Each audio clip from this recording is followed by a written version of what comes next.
Good evening everybody, welcome to all of you. और आज के लेक्चर में हम लोग रेस्पिरेशन का जो सेलुलर रेस्पिरेशन पढ़ रहे हैं उसका सेकेंड लेक्चर करने वाले हैं एक्चुअली में।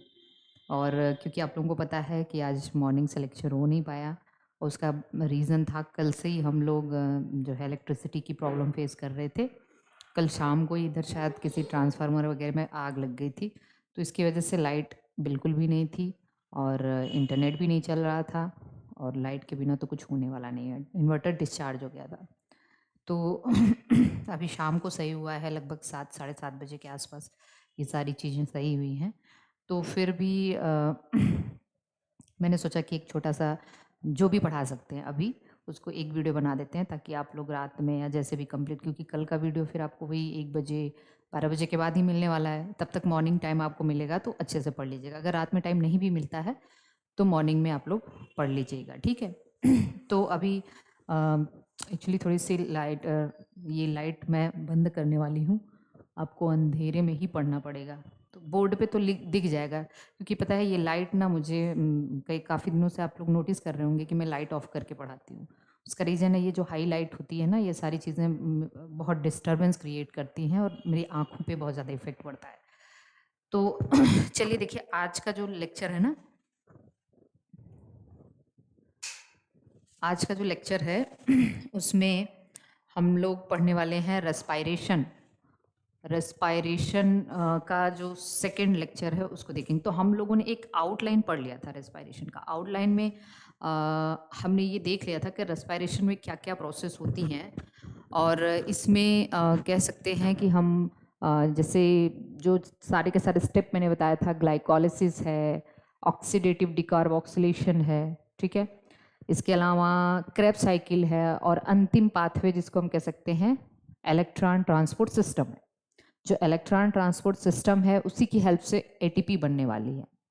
लेकिन इसके पहले हम लोगों ने सारे के सारे एनर्जी कैलकुलेशन कर लिए थे, और उसमें कितना एटीपी प्रोड्यूस होता है, कितना NADPH प्रोड्यूस होता है, और क्या कहते हैं कितना FADH2 प्रोड्यूस होता है। हमेशा याद रखिएगा कि सबसे मतलब सारे के सारे पाथवे में FADH2 बस एक जगह बनता है, वो भी कहाँ पे बनता है, क्रेब्स साइकिल के अंदर बनता है, ठीक। तो हमने एयरोबिक और एनारोबिक रेस्पायरेशन में एक छोटा सा डिफरेंस हमने देखा था। दोनों के बीच में ग्लाइकोलिसिस कॉमन होता है, कॉमन पाथवे है ग्लाइकोलिसिस एयरोबिक और एनारोबिक रेस्पायरेशन के बीच में, ठीक है। चाहे ऑक्सीजन हो या ऑक्सीजन ना हो, लेकिन ग्लाइकोलिसिस होना ही होना है। तो हम आगे इसके बारे में समझेंगे भी कि ऐसा क्यों होता है, ठीक है। चलिए देखिए, आज के टॉपिक में हम लोग ग्लाइकोलिसिस स्टार्ट करने वाले हैं। तो यहाँ पे देख लेते हैं ग्लाइकोलिसिस। तो ग्लाइकोलिसिस सबसे पहली चीज़, ग्लाइकोज, अगर हम इसको ऐसे ही देख लें, ग्लाइकोज का मतलब क्या होता है, एक मिनट माइक, यस। ग्लाइकोज का मतलब होता है ग्लूकोज, ठीक। और लाइसिस का मतलब होता है ब्रेकडाउन। तो एक्चुअली में ये ग्लूकोज का ब्रेकडाउन है। क्या है, ग्लूकोज का ब्रेकडाउन। अब एक और चीज़, it is also called as, क्या कहते हैं इसको हम, EMP पाथवे। इसको हम EMP पाथवे क्यों कहते हैं, इसका फुल फॉर्म क्या है। 3 साइंटिस्ट थे, एम्बडेन,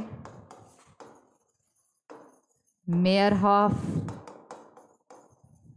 पारनास ने इसको डिस्कवर किया था, इसीलिए इसको हम EMP पाथवे कहते हैं।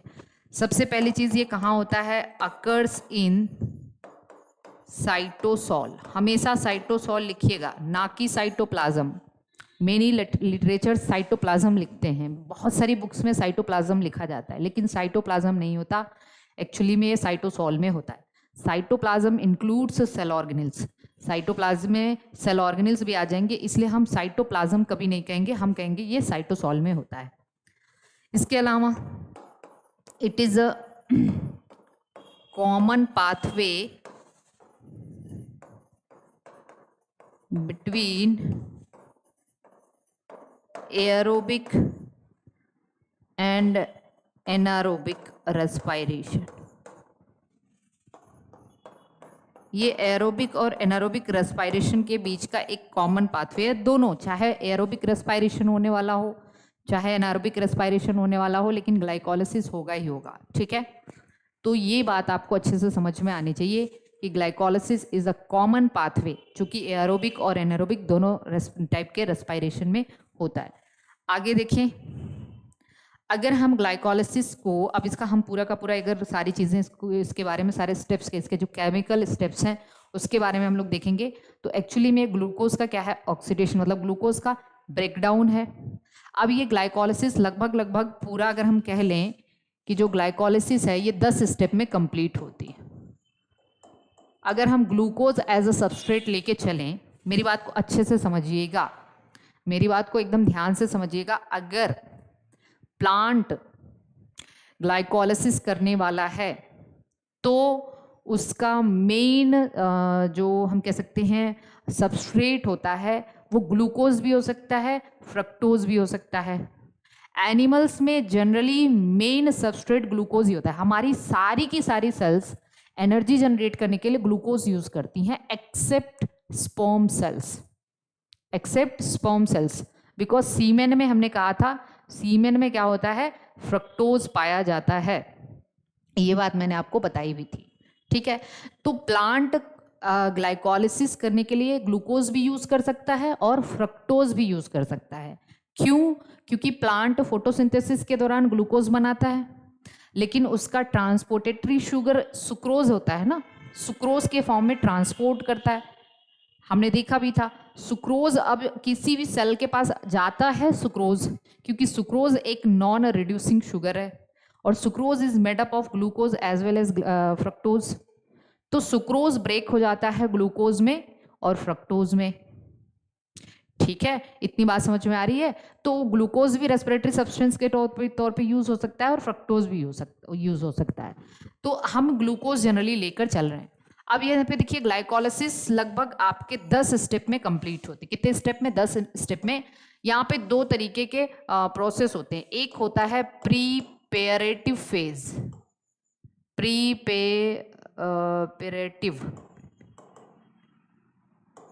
प्रीपेरेटिव फेज, या इसी को हम कहते हैं energy investment phase, energy investment phase. दूसरा होता है पे ऑफ फेज, या इसी को कहते हैं एनर्जी जनरेशन फेज।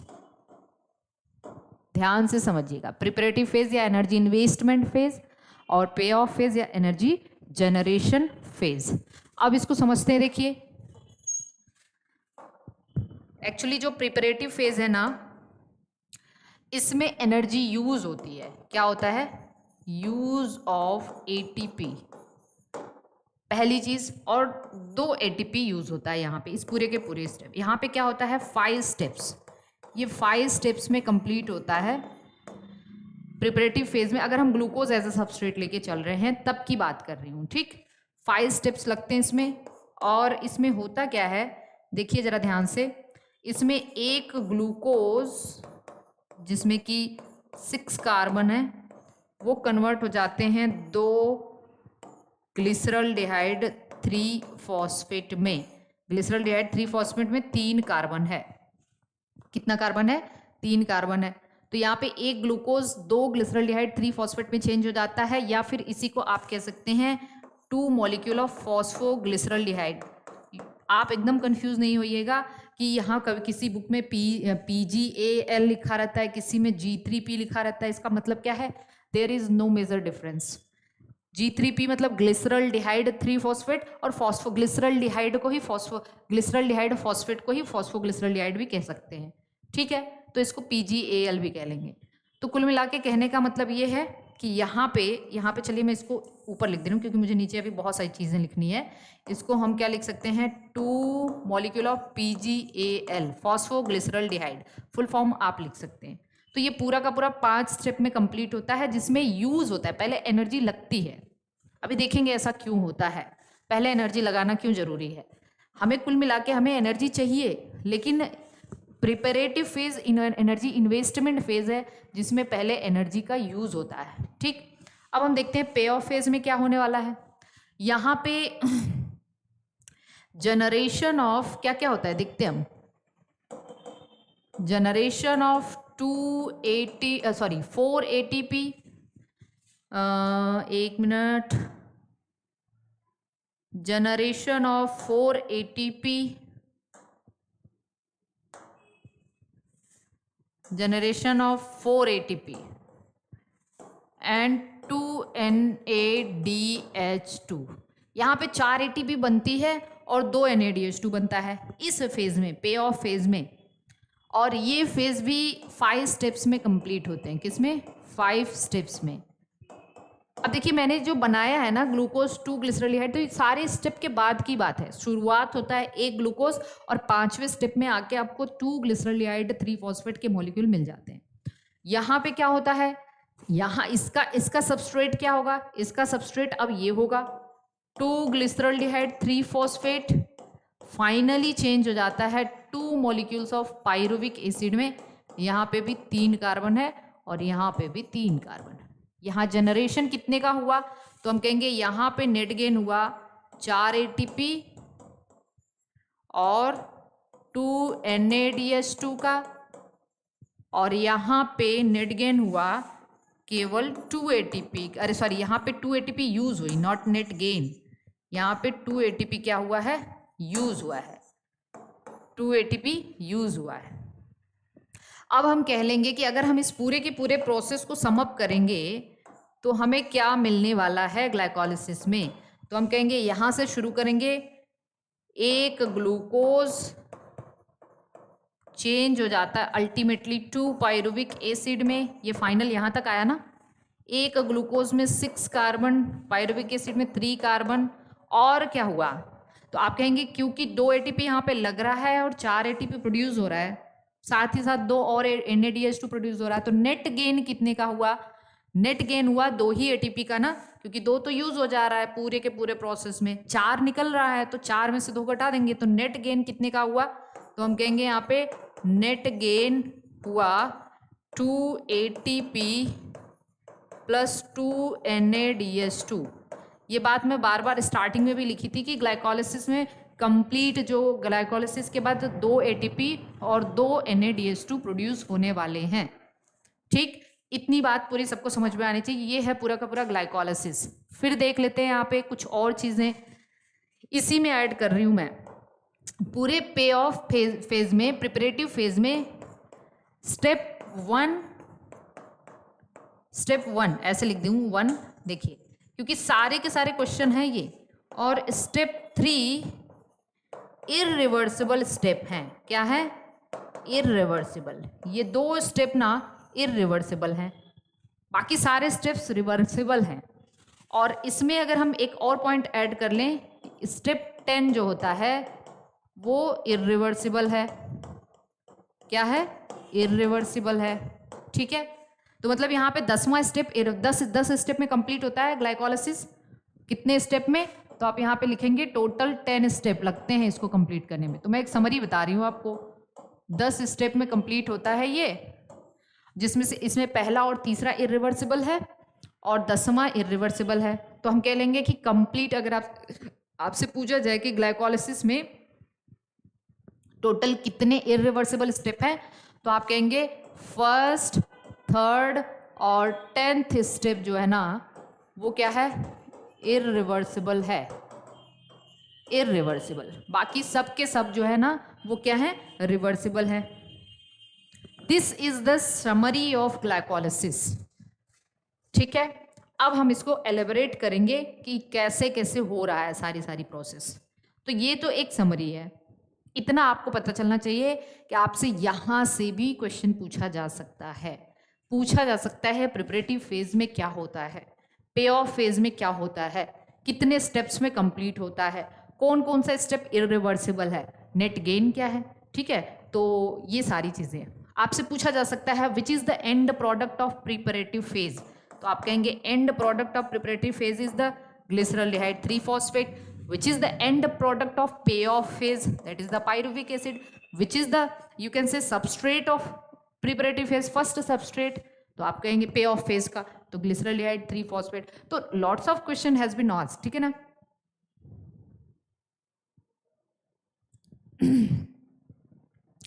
अब यहाँ से देखिए एक चीज़, हाँ एक और चीज़ मैं बता रही हूँ, बहुत सारे क्वेश्चन अभी तक भी देखिए, अभी मैं नहीं बता सकती कि टीएसटी बीएसटी में ऐसे क्वेश्चंस बने हैं कि नहीं, लेकिन लॉट्स ऑफ क्वेश्चन पहले पूछे जा चुके हैं, बहुत सारे क्वेश्चन पूछे जा चुके हैं, ठीक है.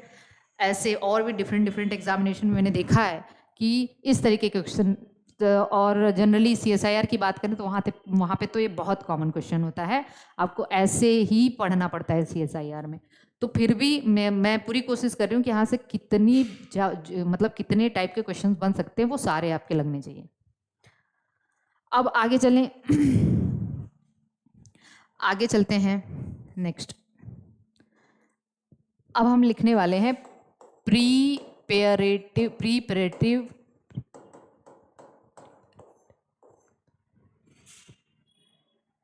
फेज. सबसे पहले हम स्टार्ट करेंगे प्रिपरेटरी फेज, ठीक. अब इसको देखते हैं, एक मिनट. इसको हम लोग क्या कहते हैं, एनर्जी इन्वेस्टमेंट फेज.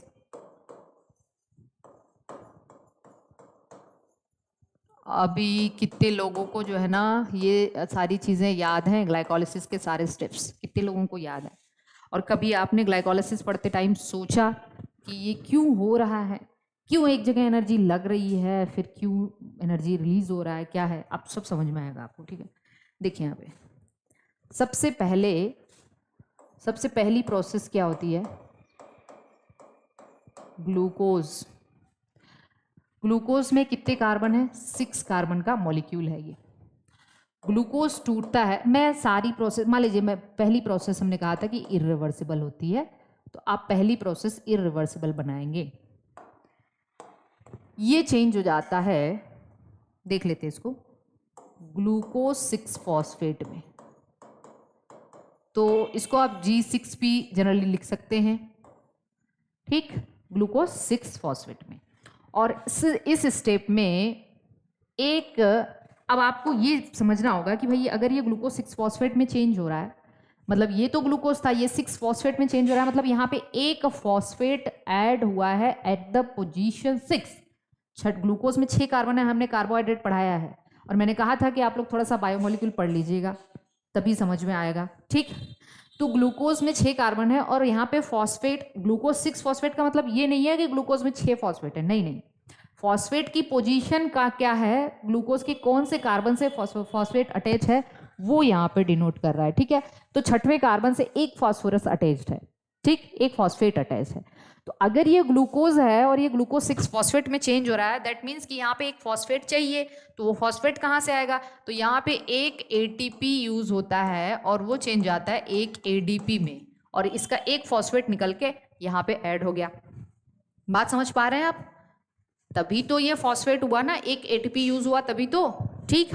तो उसका ATP एडिनोसिन ट्राइफॉस्फेट है और उसका फॉस्फेट निकल के कहाँ पे आ गया, इसमें जुड़ गया, तो ये एडिनोसिन डाइफॉस्फेट हो गया, 2 फॉस्फेट, ठीक. अब यहाँ पे क्या होता है, यहाँ पे एक एंजाइम यूज होता है जिसको हम कहते हैं हेक्सोकाइनेज. कौन सा एंजाइम कहते हैं, हेक्सोकाइनेज. हमेशा याद रखिएगा, काइनेज जहाँ भी आया उसका मतलब ATP से रिलेटेड होता है.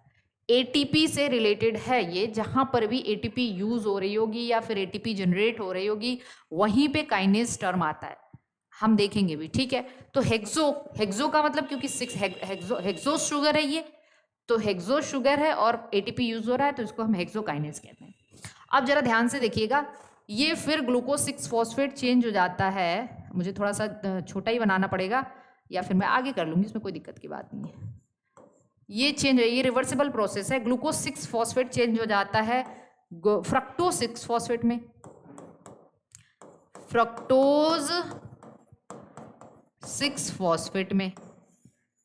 अब आपने कभी सोचा कि ये गोल गोल घुमा क्यों रहे, जब इस ग्लूकोज में भी 6 कार्बन है, देखिए यहाँ पे भी 6 कार्बन और एक फॉस्फेट है, लिख के चलिए, यहाँ पे भी 6 कार्बन और एक फॉस्फेट है, तो क्या मतलब है इसको इस तरीके से गोल गोल चक्कर काटने का? ये भी सेम वही बात है, ये भी सेम वही बात है, बस फंक्शनल ग्रुप का डिफरेंस है। इसमें एल्डिहाइड ग्रुप है और इसमें कीटो ग्रुप है, पढ़ाया है मैंने ये चीज़। तो अब यहाँ पे पहले अब एक बात को समझते हैं ऐसा क्यों होता है, क्योंकि ये दोनों एक दूसरे के आइसोमर है कि नहीं, ये भी हेक्सो शुगर है, ये भी हेक्सो शुगर है, तो यहाँ पे एंजाइम लगता है हेक्सोज आइसोमरेज। कौन सा एंजाइम? Hexose isomerase enzyme. देखिए, क्योंकि ये दोनों एक दूसरे के आइसोमर हैं तो इसको हम कहते हैं हेक्सोज आइसोमरेज एंजाइम। अब जरा इसको समझने की कोशिश करते हैं ऐसा क्यों होता है। सपोज करिए कि आपको कोई बिजनेस स्टार्ट करना है, ठीक है, और बिजनेस स्टार्ट करना है तो पहले कोई भी, क्योंकि हमें उस बिजनेस से पैसा कमाना है, सिंपल सी बात है, किसी को कोई भी काम कोई स्टार्ट कर रहा है उसको पैसा कमाना है। अब वो पैसे कमाने के लिए कोई भी बिजनेस करेगा तो पहले तो इन्वेस्टमेंट करना पड़ेगा। क्या करना पड़ेगा? इन्वेस्टमेंट। सपोज करिए किसी ने किसी कपड़े की दुकान खोल ली है, अब उसने बहुत सारे जो है चैम्बर बना दिए हैं, इधर कपड़ा रख लिया, पहले खरीदेगा ना वो कपड़े, इन्वेस्टमेंट करेगा, तो यहाँ पे चैम्बर बना लिया, एक तरफ पूरे कपड़े भर दिए, अभी भी उसको संतोष नहीं है, उसके दिमाग में है, जो भी वो पर्सन है उसके दिमाग में है कि मेरी दुकान पूरी भरी होनी चाहिए, जहाँ जहाँ भी ऑप्शन है वहाँ पहले कपड़े भर लो, ताकि एक टाइम के बाद ना एक अच्छी अर्निंग आए। तो वो पॉसिबल, जहाँ जहाँ पॉसिबल होगा वहाँ इन्वेस्ट करेगा वो। तो सेम यही चीज़ है कि हमारी सेल इतनी जो है ना, कह सकते हैं जेनेटिकली बैलेंस्ड होती है कि ये देखिए, अब यहाँ पे देखिए, जैसे ग्लूकोज का अगर आप स्ट्रक्चर बनाएंगे तो ग्लूकोज का स्ट्रक्चर ये है। अभी हमें पैसे खर्च करना है और ग्लूकोज के स्ट्रक्चर में एक साइड चेन है, बस यहाँ पे हमने कहा था, यहाँ पे क्या होता है CH2OH और बाकी HOH, ये सब मैंने आपको पहले पढ़ा दिया है। ये देखिए, ये कुछ इस तरीके से स्ट्रक्चर था किसका? ये ग्लूकोज का, एक साइड चेन है। अब ये क्या है? ग्लूकोज है, ये ग्लूकोज है ना, हमें इसमें ग्लूकोज में एनर्जी लगानी है। अभी हमारा मेन काम है ग्लूकोज को से एनर्जी निकालना। तो ग्लूकोज समझ लीजिए दुकान है, दुकान जो खोला गया है वो ग्लूकोज है। ग्लूकोज, उस दुकान में हम क्या करेंगे? पहले इन्वेस्टमेंट करेंगे। तो इन्वेस्टमेंट करेंगे तो क्या करेंगे? पहले हम कपड़े वहाँ पे जितनी जगह पे रख सकते हैं वहाँ पे रखेंगे। तो हमें ग्लूकोज में पहले एनर्जी लगाना है ना, तो मतलब क्या करेंगे? और एनर्जी का मतलब पहले हम फॉस्फेट यहाँ पे ला के लगाए हैं। देखिए, फॉस्फेट ATP पैसा लगाए हैं, कौन पैसा कौन है? ATP, इसको हमने लगाया है ग्लूकोज से। और ग्लूकोज में फास्फोराइलेशन एक ही जगह पे हो सकता है, कहाँ पे? बस यहाँ। तो हमने यहाँ पे OH हटा के फॉस्फेट जोड़ दिया। लेकिन अभी भी संतोष नहीं है, अभी भी कपड़े की दुकान भरनी है। तो हमने क्या किया, सेल ने क्या किया, इस ग्लूकोज को कन्वर्ट कर दिया फ्रक्टोज में। इसका रीजन जानते हैं क्यों? क्योंकि जब फ्रक्टोज का आप स्ट्रक्चर बनाते हैं, फ्यूरेनोज फॉर्म ऑफ स्ट्रक्चर, तो इसमें 2 साइड चेन होता है। ये है फ्रक्टोज का स्ट्रक्चर, इसमें 2 जगह CH2OH होता है। मतलब यहाँ पे 2 जगह हम पैसा लगा सकते हैं, 2 चैम्बर है इसमें पैसा लगाने के लिए। तो हम यहाँ भी फास्फोराइलेशन कर सकते हैं और यहाँ भी फास्फोराइलेशन कर सकते हैं, और ये सुविधा ग्लूकोज के अंदर थी नहीं। तो हमने ग्लूकोज को फ्रक्टोज में चेंज कर दिया। अभी हमें पैसा लगाना है ना, तो यही रीजन है कि ग्लूकोज फ्रक्टोज में चेंज हो जाता है, क्योंकि फ्रक्टोज में 2 जगह फास्फोराइलेशन हो सकता है। ग्लूकोज 1,6-bis फॉस्फेट कभी नहीं हो सकता, ग्लूकोज 1,6-bis फॉस्फेट नहीं हो सकता, फ्रक्टोज 1,6-bis फॉस्फेट। ये पहला कार्बन, ये दूसरा, ये तीसरा, ये चौथा, और नहीं, हाँ, ये पहला, दूसरा, तीसरा, चौथा, एक तो नहीं, कहीं कुछ गड़बड़ी हो रही है, ऐसे ऐसे ऐसे, सॉरी, ऐसे होता है। ये पहला कार्बन, ये पहला, दूसरा, तीसरा, चौथा, पांचवा, ये छठवां, ये पहला, यहाँ से पहला स्टार्ट होता है। अब देखिए यहाँ पे क्या है, ध्यान से देखिएगा, फ्रक्टोज में हम 2 जगह फास्फोराइलेशन कर सकते हैं, इसीलिए हम क्या करते हैं, अब देखिए होगा क्या, ये फ्रक्टोज किस में चेंज हो गया? फ्रक्टोज 1,6-bis फॉस्फेट किस में चेंज हो गया? Fructose 1,6-bis phosphate. Fructose 1,6-bis phosphate का मतलब ये है, यहाँ पे हमने एक और ATP मतलब और पैसा लगाया, तो एक और ATP लगाया तो ये एडीपी में चेंज हो गया। तो एक फॉस्फेट इसका एक तो छठवें पे था, एक पहले पे आके ऐड हो गया।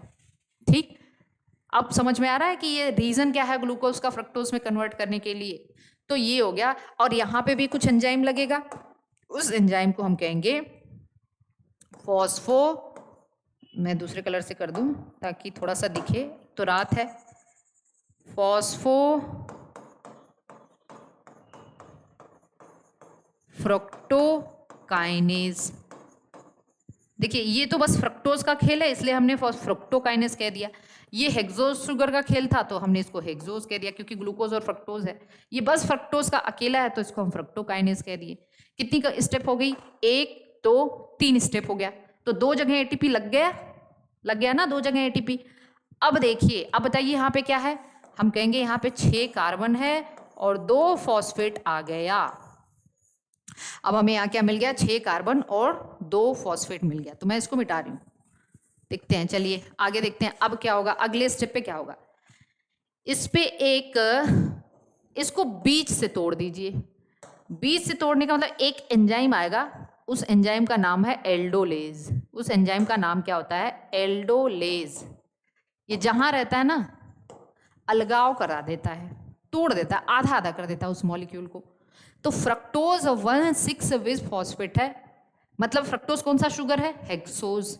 इसको आधा तोड़ना होगा तो किस शुगर में टूटेगा, ये ट्रायोज। आप समझ पा रहे हैं मेरी बात को, मैं क्या कहना चाहती हूँ। फ्रक्टोज हेक्सोज शुगर है और इसको आधा आधा तोड़ना है तो ट्रायोज में कन्वर्ट होगा। तो कोई ट्रायोज शुगर का नाम बताइए। मैंने, आप कार्बोहाइड्रेट की कॉपी उठाइए, सबसे सिंपलेस्ट ट्रायोज शुगर मैंने क्या बताया है, फटाक से देखिए और बताइए। हाँ, मैंने सबसे सिंपलेस्ट शुगर बताया है, दैट इज द ग्लिसरॉल्डिहाइड। क्या बताया है, ग्लिसरॉल्डिहाइड ट्रायोज शुगर है। और दूसरा डाईहाइड्रोक्सी एसीटोन, क्या बताया है, डाईहाइड्रोक्सी एसीटोन। दोनों एक दूसरे के आइसोमर हैं। ग्लिसरॉल्डिहाइड में एल्डिहाइड ग्रुप है, डाईहाइड्रोक्सी एसीटोन में कीटो ग्रुप है। तो हमने जब इस एल्डोज ने बीच से तोड़ा तो क्या बना, बीच से जब इसको तोड़ा, यहीं से कर देते हैं ना, नीचे नहीं ले जाते हैं इसको, एल्डोलेज, ये चौथा स्टेप एल्डोलेज। तो 2 मॉलिक्यूल बन गया। एक क्या बना बताइए, ग्लिसरॉल्डिहाइड, ये एक ट्रायोज शुगर है ग्लिसरॉल्डिहाइड, और दूसरा डाई हाइड्रोक्सी एसीटोन, ये भी एक ट्रायोज शुगर है, ये भी ट्रायोज शुगर है, ये भी ट्रायोज शुगर है। दोनों एक दूसरे के आइसोमर हैं, तो ये यहाँ ये दोनों एक दूसरे में कन्वर्ट भी हो सकते हैं। तो यहाँ पे कौन सा एंजाइम लगेगा, ट्रायोज आइसोमरेज। कोई दिक्कत, ये 5वां स्टेप हो गया, ये चौथा स्टेप है, ये तीसरा है, ये दूसरा है और ये पहला है। 5 स्टेप कंप्लीट। अब मेरी बात को समझिएगा। अरे इसने तो बस 6 कार्बन को तोड़ा, इसमें 3 कार्बन है, 2 फॉस्फेट भी है ना, तो 1 फॉस्फेट आना चाहिए, और यहाँ पे भी 3 कार्बन और एक फॉस्फेट आना चाहिए। तो ये ग्लिसरॉल्डिहाइड 3 फॉस्फेट हो जाएगा। तो हम लिखेंगे यहाँ पे ये ग्लिसरॉल्डिहाइड 3 फॉस्फेट, और ये क्या बना, डाईहाइड्रोक्सी एसीटोन फॉस्फेट, ये बना डाईहाइड्रोक्सी एसीटोन फॉस्फेट। यही बनता है ना, क्योंकि ये दोनों एक दूसरे के आइसोमर है, दोनों ट्रायोज शुगर हैं, इसीलिए इसको ट्रायोज आइसोमरेज कहा। तो हम कह सकते हैं एट द एंड, देखिए प्रिपरेटिव फेज के एट द एंड क्या बना, एक ग्लूकोज से 2 ग्लिसरॉल्डिहाइड 3 फॉस्फेट बन गया, क्योंकि दोनों एक दूसरे के आइसोमर है ना। तो हम कह सकते हैं कि इसके 2 मॉलिक्यूल बने या इसके 2 मॉलिक्यूल बने हैं, ठीक है ना, क्योंकि ये इसमें कन्वर्ट हो सकता है। तो at the end we can say, at the end of preparatory phase या एनर्जी इन्वेस्टमेंट फेज, एक ग्लूकोज 2 ग्लिसरॉल्डिहाइड 3 फॉस्फेट में चेंज हो चुका है। ओके, तो हमने यहाँ पे पहले हर पॉसिबल जगह पे एनर्जी लगा रखी है।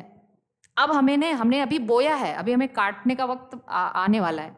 अभी हमने एनर्जी लगाया है, अब हम एनर्जी जनरेट करेंगे, ठीक है। और कहाँ कहाँ एनर्जी लगाया है, पहले स्टेप पे और तीसरे स्टेप पे। और भाई जहाँ हम एनर्जी लगाएंगे वो तो इरिवर्सिबल स्टेप ही होगा ना, कि वो रिवर्सिबल हो जाएगा, ये वापस से इसमें जाएगा क्या, नहीं। तो पहला और तीसरा स्टेप क्या है, इरिवर्सिबल है, बाकी सारे के सारे स्टेप क्या हैं, रिवर्सिबल हैं। ओके, बात समझ में आ रही है ना? चलिए अब देखिए, ये हो गया खत्म कहानी किसकी, प्रिपरेटरी फेज की। एक ग्लूकोज, 2 ग्लिसरॉल्डिहाइड, 3 फॉस्फेट में हम मान के चलते हैं कि टूट चुका है। अब आते हैं हम एनर्जी जनरेशन फेज में। चलिए next,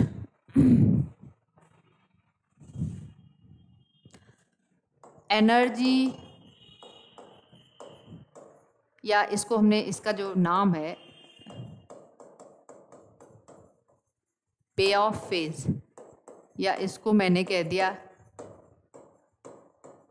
energy generation phase.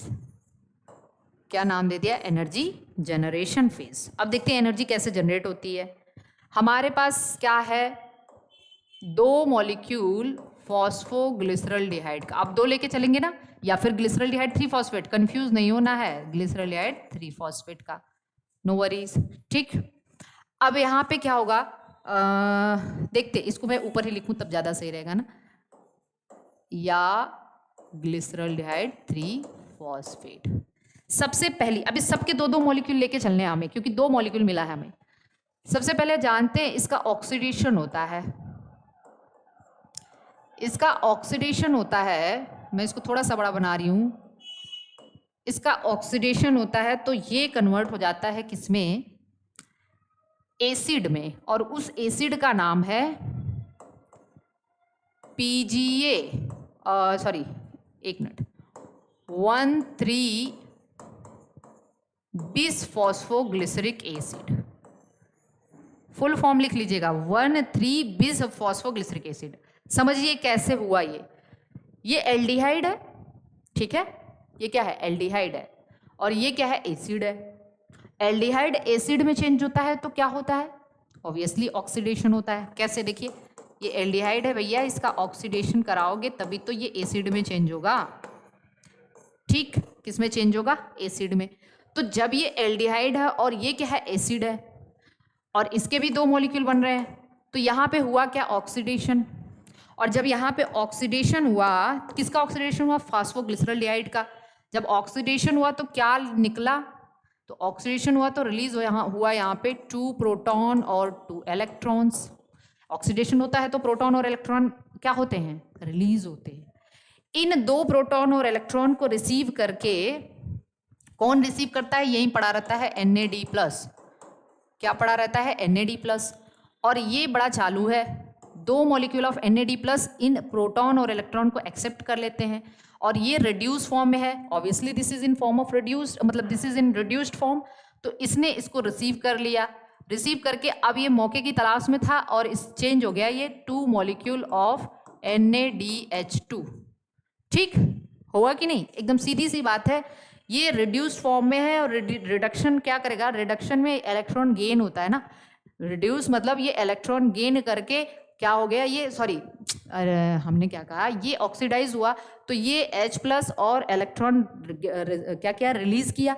Oxidation में क्या होता है, इलेक्ट्रॉन और प्रोटॉन रिलीज होता है ना, और ये रिड्यूस फॉर्म में है, रिड्यूस फॉर्म में इसने इलेक्ट्रॉन को और प्रोटॉन को लेके ये ऑक्सीडाइज हो गया, सॉरी ये ऑक्सीडाइज फॉर्म में है, और इलेक्ट्रॉन प्रोटॉन को लेके क्या हो गया, ये किसमें चेंज हो गया, मैं क्या बता रही हूँ, हाँ मैं सही तो बता रही हूँ, ग्लिसरॉल्डिहाइड, हाँ बिल्कुल सही तो है। ये अभी क्या है, इस फॉर्म में ऑक्सीडाइज फॉर्म में है, और ये इलेक्ट्रॉन प्रोटॉन लेके रिड्यूस हो गया, गेन करके रिडक्शन हो गया इसका, ठीक है। हमने कहा था रिडक्शन का मतलब क्या होता है, इलेक्ट्रॉन प्रोटॉन का गेन, ओके। तो यहाँ पे NAD+ जो है ये रिड्यूस कोएंजाइम है, और सॉरी ऑक्सीडाइज फॉर्म में है, और ये रिड्यूस हो गया। अभी प्लीज कंफ्यूज नहीं है, अभी आप मेरी बातों से कंफ्यूज हो रहे होंगे, सिंपल सी बात है, मैंने आपको ऑक्सीडेशन रिडक्शन पढ़ाया था, ठीक है।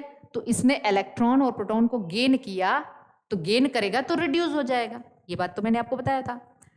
क्योंकि वाटर की फोटोलाइसिस, जब वाटर का ऑक्सीडेशन हुआ था तब इलेक्ट्रॉन रिलीज हो रहा था, और फाइनल इलेक्ट्रॉन एक्सेप्टर कौन था, NADP+ था, और इलेक्ट्रॉन रिसीव करके वो NADPH में रिड्यूस हो गया था। तो सिंपल सी बात है, जब इसने ये ऑक्सीडाइज हुआ, ये एल्डिहाइड है और ये एसिड में ऑक्सीडाइज हुआ, तो क्या हुआ, NAD+ ने इलेक्ट्रॉन प्रोटॉन जो इसने रिलीज किया है उसको रिसीव करके NADH2 में बदल गया।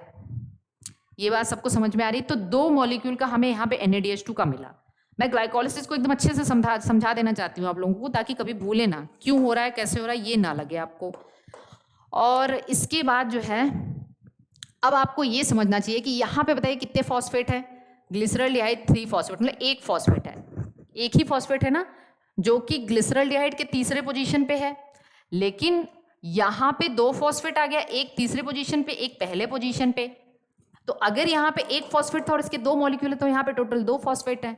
यहाँ पे 2 फॉस्फेट है, इसके 2 मॉलिक्यूल है, तो इसके टोटल 4 फॉस्फेट है। तो यहाँ पे 2, यहाँ पे 4, बाकी 2 कहाँ से आएगा?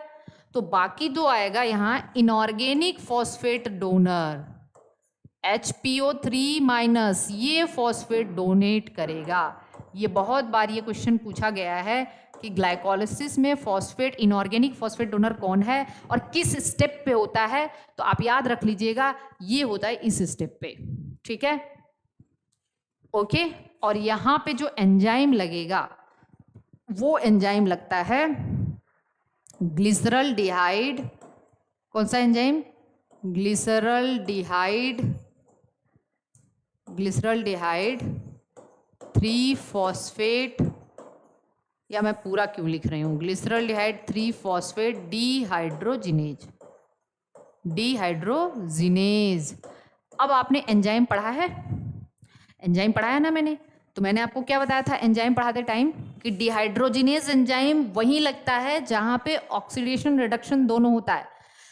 एंजाइम का सबसे पहला क्लास मैंने आपको बताया था ऑक्सीडो रिडक्टेज। एंजाइम का सबसे पहला क्लास क्या बताया था? Oxido reductase. और मैंने कहा था ऑक्सीडो रिडक्टेज ऑक्सीडेशन और रिडक्शन करवाता है। बात समझ रहे हैं?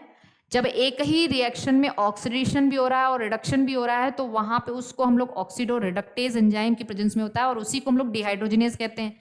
तो क्या इसमें एक जगह ऑक्सीडेशन और दूसरी जगह रिडक्शन नहीं हो रहा है? बिल्कुल।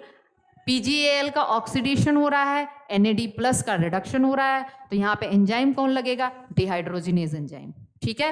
यहाँ पे कौन सा एंजाइम लगेगा? Dehydrogenase enzyme. अब देखिए, बिल्कुल सही। अब हमने एकदम, हमें अब प्रॉफिट कमाने का टाइम आ चुका है। अभी तक हमने इन्वेस्टमेंट किया था, कितना ATP खर्च किया है? 2 ATP। लेकिन अब हमें कमाने का वक्त आ चुका है। अब क्या करना है हमें? देखिए, यहाँ पे 2 फॉस्फेट, यहाँ पे 4 फॉस्फेट। अब हम क्या करने वाले हैं? कमाने वाले हैं। देखिए, ये चेंज हो जाता है 3 PGA में के 2 मॉलिक्यूल, मतलब 3 फॉस्फोग्लिस, ये 1,3 बिस फॉस्फोग्लिसरिक एसिड है और ये केवल 3 फॉस्फोग्लिसरिक एसिड है। तो आप कहेंगे यहाँ पे 2 फॉस्फेट है, यहाँ पे एक ही फॉस्फेट है, यहाँ पे इसके 2 मॉलिक्यूल में तो 4 फॉस्फेट है, यहाँ पे 2 ही फॉस्फेट है, इसके 1 मॉलिक्यूल फॉस्फेट यहाँ पे है और 2 मॉलिक्यूल मतलब 2 फॉस्फेट। तो 4 और 2, तो हम कहेंगे यहाँ पे हुआ क्या? 4 और 4 है और यहाँ पे 2 है, मतलब 2 फॉस्फेट हमें मिला। किस फॉर्म में? ATP के फॉर्म में। तो 2 ADP ने उस फॉस्फेट को रिसीव करके 2 ATP बना दिया। तो देखिए, इस स्टेप पे पहली बार हमको 2 ATP मिला है। अभी तक तो हम बस लगा रहे थे। बात समझ रहे हैं? यहाँ पे 1,3 मतलब 2 फॉस्फेट है, इसके 2 मॉलिक्यूल मतलब 4, और यहाँ पे 3 मतलब 1 फॉस्फेट है, 3 तीसरे पोजीशन पे, और इसके 2 मॉलिक्यूल मतलब 2, तो 4 है, ये 2 है, तो 2 हमें ATP के फॉर्म में मिल जाता है। और क्योंकि ये फॉस्फेट हमें, ये ATP हमें बिना इलेक्ट्रॉन ट्रांसपोर्ट सिस्टम के मिला है, इसलिए इस ATP को हम लोग कहते हैं SLP। SLP का मतलब substrate level phosphorylation, substrate level phosphorylation, substrate level phosphorylation, मतलब ये हमें बिना इलेक्ट्रॉन ट्रांसपोर्ट सिस्टम के मिला है।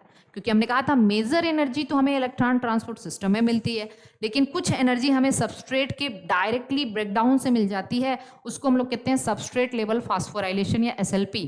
तो आपसे एग्जामिनर अगर थोड़ा अच्छा क्वेश्चन बनाना चाहेगा तो पूछेगा, भाई ग्लाइकोलिसिस में SLP कहाँ होता है? तो एक स्टेप तो आप यहीं रख लीजिएगा, जब 1,3 बिस PGA 3 PGA में कन्वर्ट हो रहा है तो। ठीक, चलिए आगे देखते हैं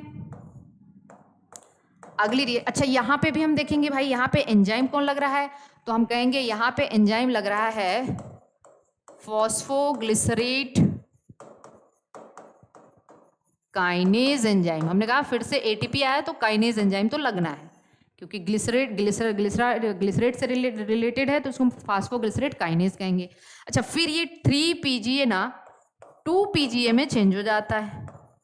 ये क्या तमाशा है, 3PGA 2PGA में चेंज हो गया, अरे ये क्या हुआ? तो अब आप ध्यान दीजिएगा, यहाँ पे ये 3 फॉस्फोग्लिसरिक एसिड है, ये 2 फॉस्फोग्लिसरिक एसिड है। इसका मतलब ये है कि यहाँ पे फॉस्फेट तीसरे पोजीशन पे है, यहाँ पे फॉस्फेट दूसरे पोजीशन पे है, कोई डिफरेंस नहीं है, केवल फॉस्फेट की पोजीशन का डिफरेंस है। तो हम कहेंगे ये दोनों एक दूसरे के आइसोमर हैं। तो यहाँ पे एक एंजाइम लगता है, उस एंजाइम का नाम होता है म्यूटेज। अब देखिए, आपको देगा, एग्जामिनर बहुत चालू है, ठीक, वो आपको देगा एक क्वेश्चन, इसमें से कहेगा भाई बताइए, ऑप्शन है आपके पास म्यूटेज, मतलब कहेगा म्यूटेज, दूसरा ऑप्शन आपको दे देगा हेक्सोकाइनेज, तीसरा दे देगा पायरुवेट काइनेज, ठीक है, पायरुवेट काइनेज, और चौथा दे देगा एल्डोलेज। कहेगा बताइए इसमें से, थोड़ा अगर घुमा के क्वेश्चन पूछा तो बताइए इसमें से कौन सा एंजाइम, अरे मतलब इसमें से कौन सा एंजाइम एंजाइम के 5वें क्लास में आता है? किस क्लास में? 5th क्लास में। तो आपको मैंने ट्रिक बताया था ओथ लील से याद करने को। हमने कहा था 5th क्लास में ऑक्सीडोरेडेज, ट्रांसफरेजेस, हाइड्रोलेजेस, लाइजेस, आइसोमरेजेस, लाइगेजेस। 5वें क्लास में आइसोमरेज आया, और आइसोमरेज में आप कहेंगे आइसोमर वाला जो आइसोमेराइजेशन कॉज करता है, इसमें से आइसोमेराइजेशन कौन कॉज करता है? तो ये म्यूटेज, ठीक है ना, म्यूटेज आइसोमराइजेशन, ये आइसोमरेज एंजाइम की कैटेगरी में आता है, जो कि आइसोमेराइजेशन कॉज करता है, क्योंकि 3PGA और 2PGA एक दूसरे के आइसोमर ही हैं, क्योंकि इनके मोलिकुलर फॉर्मूला में कोई डिफरेंस नहीं है, डिफरेंस केवल इनके फॉस्फेट के पोजीशन में है, कोई दिक्कत नहीं है। तो ये इस तरीके के क्वेश्चंस आ सकते हैं। अरे यार, यहाँ पे कौन सा एंजाइम था? ग्लिसरल्डिहाइड 3 फॉस्फेट डिहाइड्रो जिनेज, ठीक है। अब देखिए, अभी भी क्या है, अभी भी हमें तो प्रॉफिट तो कमाना ही है ना, बिजनेस शुरू किया है। तो 2 फॉस्फोग्लिसरिक एसिड मतलब अभी 2 फॉस्फेट, मतलब यहाँ टोटल 4 फॉस्फेट हैं, अरे सॉरी 2 फॉस्फोग्लिसरिक मतलब 1 फॉस्फेट है यहाँ पे, और टोटल 2 फॉस्फेट अभी भी है। हम अभी भी यहाँ पे क्या करने वाले हैं, इसको हम चेंज कर देंगे, एक एंजाइम है, उस एंजाइम का नाम है इनोलेज। ये इनोलेज एंजाइम ना, इसको चेंज कर देता है 2PEP में। किसमें?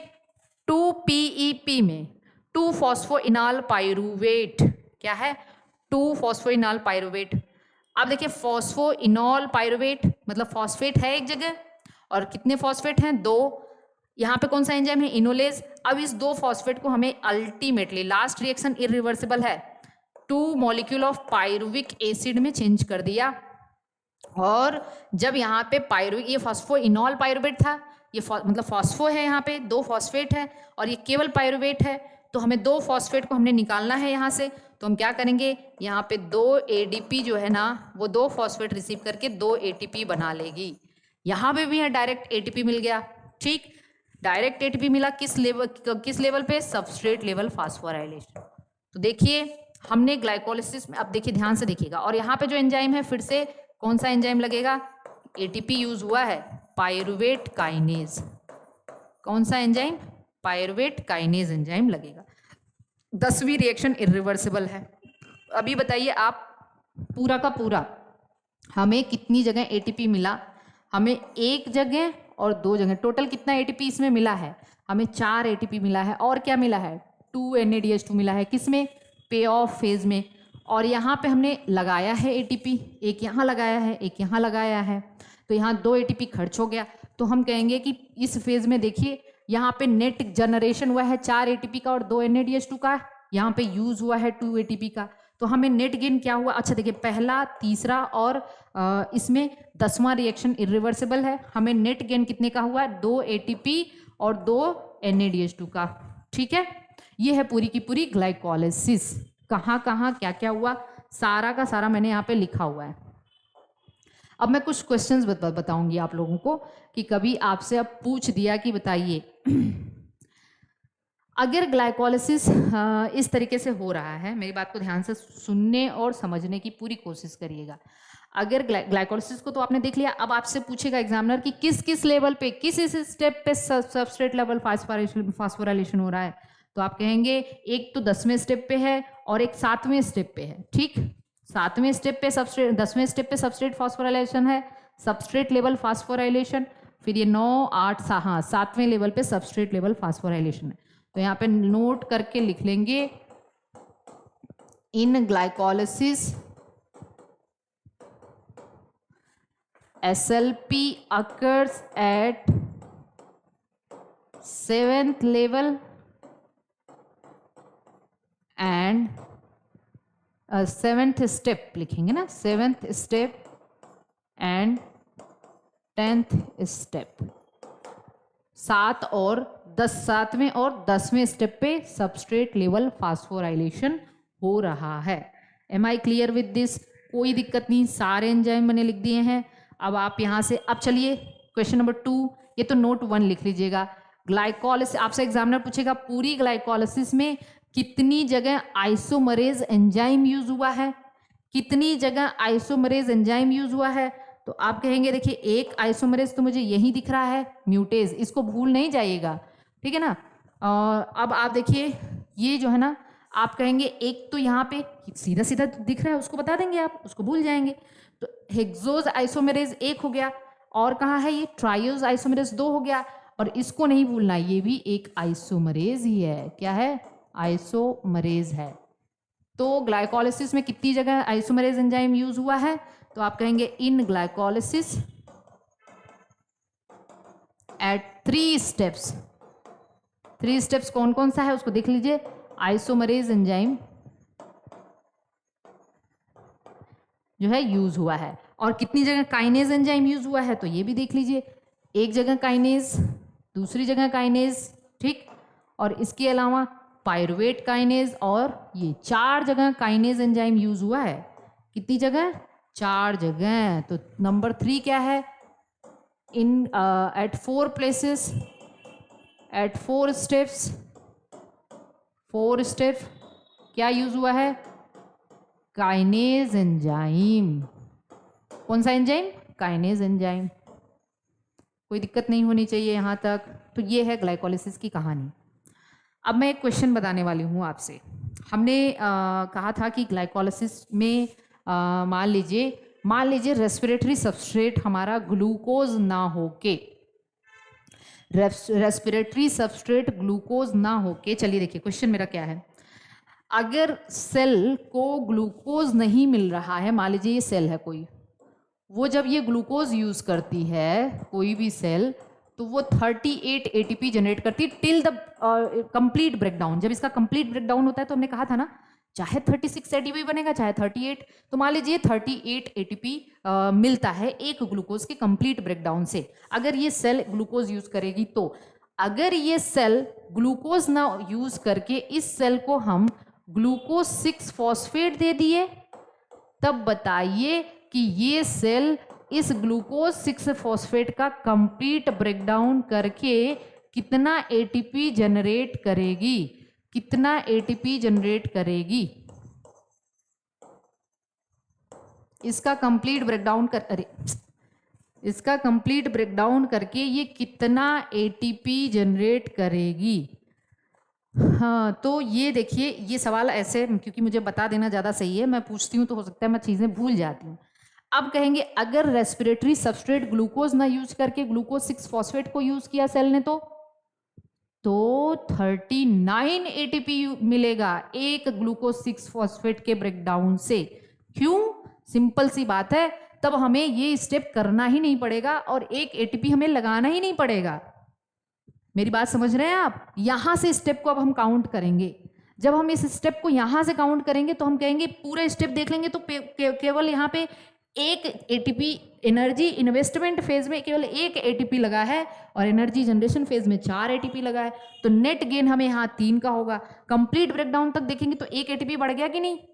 कितना हो जाएगा 38 नहीं 39 एटीपी मिलेगा। अगर मान लीजिए सेल ने इसको यूज किया, किसको, सेल को सबस्ट्रेट के तौर पे फ्रक्टोज 1,6 बिसफॉस्फेट मिला तो 40 एटीपी मिलेगा इसके ब्रेकडाउन से। याद रखिएगा, सेल को इसके ब्रेकडाउन से 40 एटीपी मिलेगा। ऐसे क्वेश्चंस आते हैं कभी कभी हायर लेवल पे, क्योंकि भाई हमें यहां से शुरू किया है तो हमने एटीपी तो कहीं लगाया ही नहीं।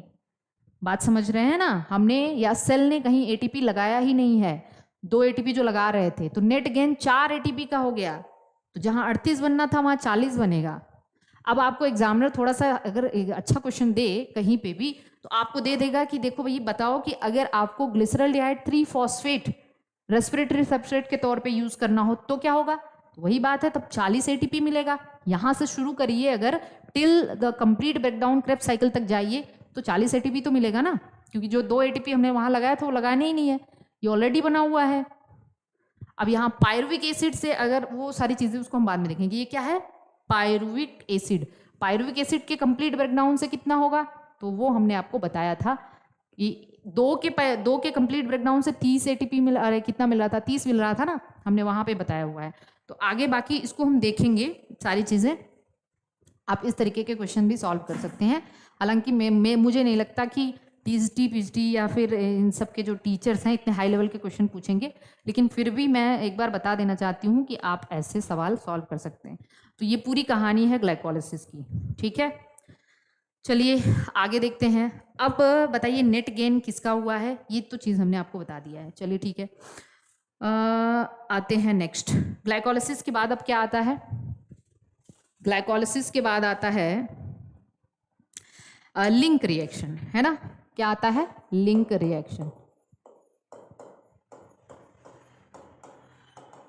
लिंक रिएक्शन, लिंक रिएक्शन को हम लोग और क्या कहते हैं,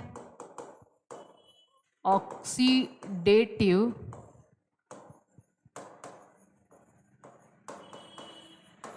डीकार्बोक्सिलेशन। अगर मतलब ऑक्सीजन मिली तब तो ये होगा। तो भाई देखिए ग्लाइकोलाइसिस का एंड प्रोडक्ट, इसको हम थोड़ा सा ऐसे भी देख लेते हैं ना, कि अगर यहाँ पे क्या कहा था मैंने कि ग्लूकोज 1 ग्लूकोज टूटा है, ठीक, किसमें, 2 पायरुविक एसिड में। अब ये पायरुविक एसिड का भविष्य किस बात पे डिपेंड करेगा, किस ऑक्सीजन है कि नहीं है। अगर ऑक्सीजन मिली इसको तब तो ये एयरोबिक रेस्पायरेशन में एंटर करेगा और पायरुविक एसिड चला जाएगा, एसिटाइल कोएंजाइम ए बनाएगा और एसिटाइल कोएंजाइम एंटर कर जाएगा क्रेब्स साइकिल में, ठीक है। तो ये प्रोसेस होगी, ठीक। तो हम पहले देख लेते हैं ऑक्सीजन है। अगर ऑक्सीजन नहीं रहा तब तो ये एंटर कर जाएगा फर्मेंटेशन में। पहले ही लेक्चर में ये बात मैंने आपको बताई थी, या एनारोबिक रेस्पायरेशन में। अब मान लीजिए कि ऑक्सीजन है, ठीक है, ऑक्सीजन है तो ये पायरुविक एसिड कहाँ आ जाएगा, ये एंटर कर जाएगा माइटोकॉन्ड्रियल मैट्रिक्स में। ये प्रोसेस कहाँ होने वाली है, माइटोकॉन्ड्रियल मैट्रिक्स में, ठीक। और ये ग्लाइकोलाइसिस की प्रोसेस कहाँ हो रही है, साइटोसोल में। और ये फर्मेंटेशन की भी प्रोसेस कहाँ होती है, साइटोसोल में, ठीक। ऐसा फर्मेंटेशन क्यों होता है, क्यों जरूरी है, ये भी हम देखेंगे आगे, ओके। अब देखिए ये तो हमने समरी पढ़ा हुआ था। हम मान के चलते इस पायरुविक एसिड ने, अब आपसे एग्जामिनर पूछेगा भाई पायरुविक एसिड बनता कहाँ है, साइटोसोल में। और इसके क्या क्या फेट हो सकते हैं, इसके 2 फेट है। ऑक्सीजन मिला तो एरोबिक रेस्पायरेशन करेगा। ये कौन सा रेस्पायरेशन है, एरोबिक रेस्पायरेशन। तब तो ये कहाँ चला जाएगा, बिल्कुल ये चला जाएगा माइटोकॉन्ड्रियल मैट्रिक्स में। ऑक्सीजन नहीं मिला तब तो ये फर्मेंटेशन करने वाला है। तो पायरुविक एसिड का 2 फेट है, एक तो एरोबिक रेस्पिरेशन में एंटर करे और एक फर्मेंटेशन में एंटर कर जाए, ठीक है। तो हम मान के चलते हैं कि ये एरोबिक रेस्पिरेशन में एंटर करने वाला है, तो हम कहेंगे यहाँ पे हम लिंक रिएक्शन पढ़ने वाले हैं। तो लिंक रिएक्शन में क्या होता है इसको हम आगे देखते हैं। इसको मैं मिटा नहीं रही हूँ क्योंकि ये काम की चीज है। लिंक रिएक्शन में फिर से लिख दे रही हूँ। अब देखिए लिंक रिएक्शन, या इसी को कहते हैं ऑक्सीडेटिव डीकार्बोक्सिलेशन। इधर क्या लिखा था मैंने, हाँ सही, ऑक्सीडेटिव डीकार्बोक्सिलेशन या इसी को हम कहते हैं गेटवे पाथवे। क्या नाम दे दिया? Gateway pathway. Link reaction, oxidative decarboxylation या गेटवे पाथवे, क्योंकि ये ग्लाइकोलाइसिस और क्रेब्स साइकिल के बीच का लिंक रिएक्शन होता है। अच्छा, तो यहाँ पे क्या होगा? अब ये प्रोसेस कहाँ होने वाली है? ये प्रोसेस होने वाली है माइटोकॉन्ड्रिया के मैट्रिक्स में। ये प्रोसेस कहाँ होने वाली है? माइटोकॉन्ड्रिया के मैट्रिक्स में। तो मैंने बना दिया ये माइटोकॉन्ड्रिया। तो ये है माइटोकॉन्ड्रिया, ये क्या है? माइटोकॉन्ड्रिया। ये आउटर माइटोकॉन्ड्रियल मेम्ब्रेन है, ये इनर माइटोकॉन्ड्रियल मेम्ब्रेन है, ये माइटोकॉन्ड्रियल मैट्रिक्स है। अच्छा, इन दोनों के बीच के स्पेस को क्या कहते हैं? पेरी माइटोकॉन्ड्रियल स्पेस या फिर इंटर माइटोकॉन्ड्रियल स्पेस, यही कहा जाता है ना। अच्छा, देखते हैं अभी क्या होता है। अब यहाँ पे आया कितना? 2 मॉलिक्यूल पायरुविक एसिड का। किसका? पायरुविक एसिड का। पायरुविक एसिड का फॉर्मूला जानते हैं? पायरुविक एसिड के 2 मॉलिक्यूल आ गए। चलिए, फॉर्मूला वगैरह नहीं लिखती हूँ मैं, छोड़ते हैं इसको। अब ये पायरुविक एसिड क्या करता है? देखिए, ये 2 molecule of acetyl co enzyme A में चेंज हो जाता है। अब होता क्या है, ये कैसे चेंज होता है देख लेते हैं। इसमें है 3 कार्बन और इसमें है 2 कार्बन। भाई एसिटाइल मतलब एसिटिक एसिड से लिया गया है, तो एसिटिक एसिड क्या होता है? CH3COH, ठीक। तो वहाँ पे 2 ही कार्बन है। पायरुविक एसिड में 3 कार्बन है, तो टोटल यहाँ पे कितने कार्बन हो गए? 6, और यहाँ पे 4। बिल्कुल ना, इसके 2 मॉलिक्यूल हैं और इसके कितने मॉलिक्यूल हैं? 2 मॉलिक्यूल हैं। तो हम कहेंगे टोटल यहाँ 6 कार्बन, यहाँ टोटल 4 कार्बन, तो ऑब्वियसली यहाँ पे 2 कार्बन डाइऑक्साइड बाहर निकल जाएगा। अच्छा, 2 कार्बन डाइऑक्साइड बाहर निकल रहा है तो क्या होता है? डीकार्बोक्सिलेशन, इसीलिए इसको डीकार्बोक्सिलेशन कह रहे हैं, ठीक। और क्या होता है? और यहाँ पे 2 NaDH2 भी बनता है। याद करिए, हमने बताया था NaDH2, मैं बार बार कह रही हूँ कि आपके दिमाग में होना चाहिए ये NaDH+H+ है, इसको मैं NaDH2 लिख दे रही हूँ, ठीक है, समझने के उससे, लेकिन है ये NaDH+H+, ओके। अब ये किससे बना? 2NAD+ से। अब आपके दिमाग में आना चाहिए कैसे बना, ये क्या हो रहा है इसका? NAD+, ये रिडक्शन हो रहा है। बिल्कुल, बात को समझने की कोशिश करिए। ये NAD+ NADH2 में चेंज हुआ है, तो ये क्या हो रहा है? ये किस फॉर्म में है? ऑक्सीडाइज फॉर्म में। ये किस फॉर्म में? रिड्यूस फॉर्म में। बात समझ में आ रही है ना? तो इसका क्या हो रहा है? हम कहेंगे यहाँ पे रिडक्शन हो रहा है। तो पायरुविक एसिड का क्या हो रहा है? ऑक्सीडेशन हो रहा है। जब इसका ऑक्सीडेशन हुआ होगा तो इसने क्या किया होगा? इलेक्ट्रॉन और प्रोटॉन रिलीज किया होगा। ऑक्सीडेशन हुआ तो क्या हुआ होगा? इलेक्ट्रॉन प्रोटॉन रिलीज किया होगा। जब इलेक्ट्रॉन प्रोटॉन रिलीज किया होगा तो उसी इलेक्ट्रॉन और प्रोटॉन को गेन करके ये रिड्यूस हो गए। तो हम कह दें कि यहाँ पे क्या हो रहा है? बिल्कुल, ऑक्सीडेशन भी हो रहा है, रिडक्शन भी हो रहा है, क्योंकि पायरुविक एसिड का ऑक्सीडेशन हो रहा है और कार्बन डाइऑक्साइड भी रिलीज हो रही है, इसीलिए इसको ऑक्सीडेटिव डीकार्बोक्सिलेशन कहते हैं। रिलीज ऑफ कार्बन डाइऑक्साइड को डीकार्बोक्सिलेशन। और हमने कहा कि यहाँ पे फिर से क्या हो रहा है? ऑक्सीडेशन रिडक्शन रिएक्शन हो रहा है, तो यहाँ पे क्या लगना चाहिए? डिहाइड्रोजिनेज एंजाइम लगना चाहिए। तो यहाँ पे कौन सा एंजाइम लगता है? बिल्कुल, यहाँ पे एंजाइम जो लगता है ना, वो लगता है, इस एंजाइम का नाम है पायरुवेट डिहाइड्रोजिनेज। लेकिन इसका इतना ही नाम नहीं है, इसने शादी भी कर ली है, इसलिए सरनेम अपने हस्बैंड वाला लगा रहा है, ये व्हाट?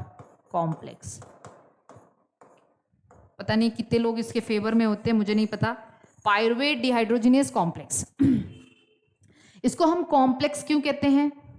अब सवाल ये उठता है कि इस एंजाइम का नाम बस पायरुवेट डिहाइड्रोजिनेज तक सीमित नहीं हो सकता था, इसको इतना कॉम्प्लेक्स बनाने की क्या जरूरत थी? क्योंकि इस प्रोसेस में लॉट्स ऑफ कोएंजाइम्स लगते हैं, बहुत ज़्यादा कोएंजाइम लगता है, क्योंकि भाई एंजाइम है, एंजाइम अपने साथ साथ कोएंजाइम भी तो यूज़ करता है। एंजाइम पढ़ाया मैंने आपको, तो यहाँ पे कौन कौन सा कोएंजाइम लगेगा देख लेते हैं। तो ये अपने साथ कितने कोएंजाइम्स को यूज करता है? ये बहुत सारे कोएंजाइम्स यूज करने वाला है। एक तो NAD प्लस खुद ही कोएंजाइम है ना? अरे कोएंजाइम है ना, निकोटिनामाइड एडेनिन डाइन्यूक्लियोटाइड। हमने पढ़ा है एंजाइम में कि mostly coenzymes are derived from vitamins. Vitamin B3 nicotinic acid से ये डेराइव है। तो एक तो पहला कोएंजाइम तो यही है। अच्छा, यहाँ पे कोएंजाइम A आया है ना, तो कहाँ कहीं से उड़ के आ गया है, कहीं तो यूज हुआ होगा ये कोएंजाइम A आया होगा, तभी तो ये कोएंजाइम A में कन्वर्ट हुआ है। तो दूसरा कोएंजाइम है कोएंजाइम A। तीसरा कोएंजाइम है, तीसरा कोफैक्टर है मैग्नीशियम आयन। ठीक है, Mg+2 भी इनऑर्गेनिक कोफैक्टर भी लगता है। तो बहुत सारे कोफैक्टर, मैं कोएंजाइम ना लिख के कोफैक्टर कह दूं, क्योंकि कोफैक्टर में ऑर्गेनिक इनऑर्गेनिक दोनों होता है। ऑर्गेनिक कोफैक्टर प्रोस्थेटिक ग्रुप और कोएंजाइम होता है, इनऑर्गेनिक कोफैक्टर तो आपका ये इनऑर्गेनिक, मतलब ये सब हो गया। तुम कह दे क्योंकि ये लॉट्स ऑफ कोफैक्टर्स यूज करता है ये एंजाइम, इसीलिए इसको कॉम्प्लेक्स कहते हैं। और क्या लगा? इसके अलावा TPP भी लगता है। अरे TPP क्या है? Thiamine pyrophosphate. ये भी एक कोफैक्टर है, कोएंजाइम है। थियामिन पायरोफॉस्फेट किससे है डेराइव है? विटामिन B1 से डेराइव, थियामिन से डेराइव है। ठीक, इसके अलावा और एक कोफैक्टर लगता है लिपोएमाइड। तो मतलब हम कह देंगे कि एक ऐसा एंजाइम भी है जो 1 2 3 4 5 कोफैक्टर यूज करता है। इसलिए इसमें जो है ना, इसके नाम के आगे पायरुवेट डिहाइड्रोजिनेस कॉम्प्लेक्स लग गया। इतनी चीज हो गई मैट्रिक्स के अंदर।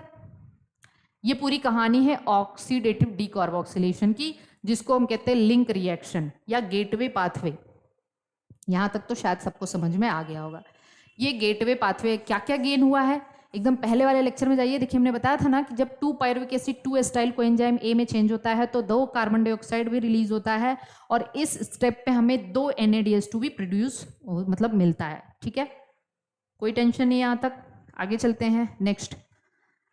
अच्छा, अब क्या करना है, यहाँ तक खत्म हो गया है। अब हमें करना है क्रेब्स साइकिल। पहले देखिए क्रेब्स साइकिल देख लेंगे, फिर उसके बाद हम लोग सटल सिस्टम देखेंगे और फर्मेंटेशन देखेंगे। ठीक है, तो चलिए नेक्स्ट हमारा जो स्टेप है, अब हमें क्या मिल चुका है, एसिटाइल कोएंजाइम A मिल चुका है। तो अब हम पढ़ने वाले हैं क्रेब्स साइकिल। क्रेब्स साइकिल को हम लोग TCA साइकिल भी कहते हैं, और इसको हम लोग सिट्रिक एसिड साइकिल भी कहते हैं। सिट्रिक एसिड साइकिल कहते हैं। TCA क्यों कहते हैं? TCA का फुल फॉर्म लिख दूं मैं, ट्राई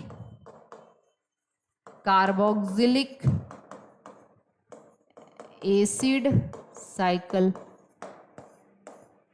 क्रेब्स ने इसकी डिस्कवरी की थी, एक साइंटिस्ट थे क्रेब्स, उन्होंने इसकी डिस्कवरी करी थी, इसलिए इसको हम TCA साइकिल कहते हैं। एक मिनट यहाँ तक दिखाई दे रहा है ना? यहाँ तक दिख रहा था, चलिए ठीक है। ये हो गया, TCA साइकिल इसको कहते हैं।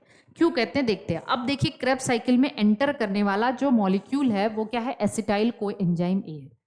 बहुत सारी जगहों पे मेरी बात को ध्यान से सुनिएगा, बहुत सारी जगहों पे आपको पायरुविक एसिड से क्रेब्स साइकिल में एंटर करा दिया जाता है, वो गलत है। बहुत सारे बुक्स में ऐसा है, लेकिन आपको बस याद रखना है क्रेब्स साइकिल में एक्चुअली में एंटर क्या करता है, एसिटाइल कोएंजाइम A। तो पहले तुम क्रेब्स साइकिल के बारे में थोड़ा सा जान लेते हैं। एक्चुअली क्रेब्स साइकिल एक बहुत सारे के सारे प्रोसेस में एक सबसे इंपॉर्टेंट स्टेप माना जाता है। अभी तक आप जो कुछ भी देख रहे थे, जितने भी प्रोसेस आपने देखा, चाहे ग्लाइकोलिसिस देखा, चाहे आपने ऑक्सीडेटिव डीकार्बोक्सिलेशन देखा, वहां पे बस और बस क्या हो रहा था, ब्रेकडाउन हो रहा था। बड़े मॉलिक्यूल छोटे मॉलिक्यूल में टूट रहे थे। बात को मेरे समझने की कोशिश करिएगा। बड़े मॉलिक्यूल छोटे मॉलिक्यूल में टूट रहे थे, तो वो एक कैटाबॉलिक प्रोसेस थी। क्या था?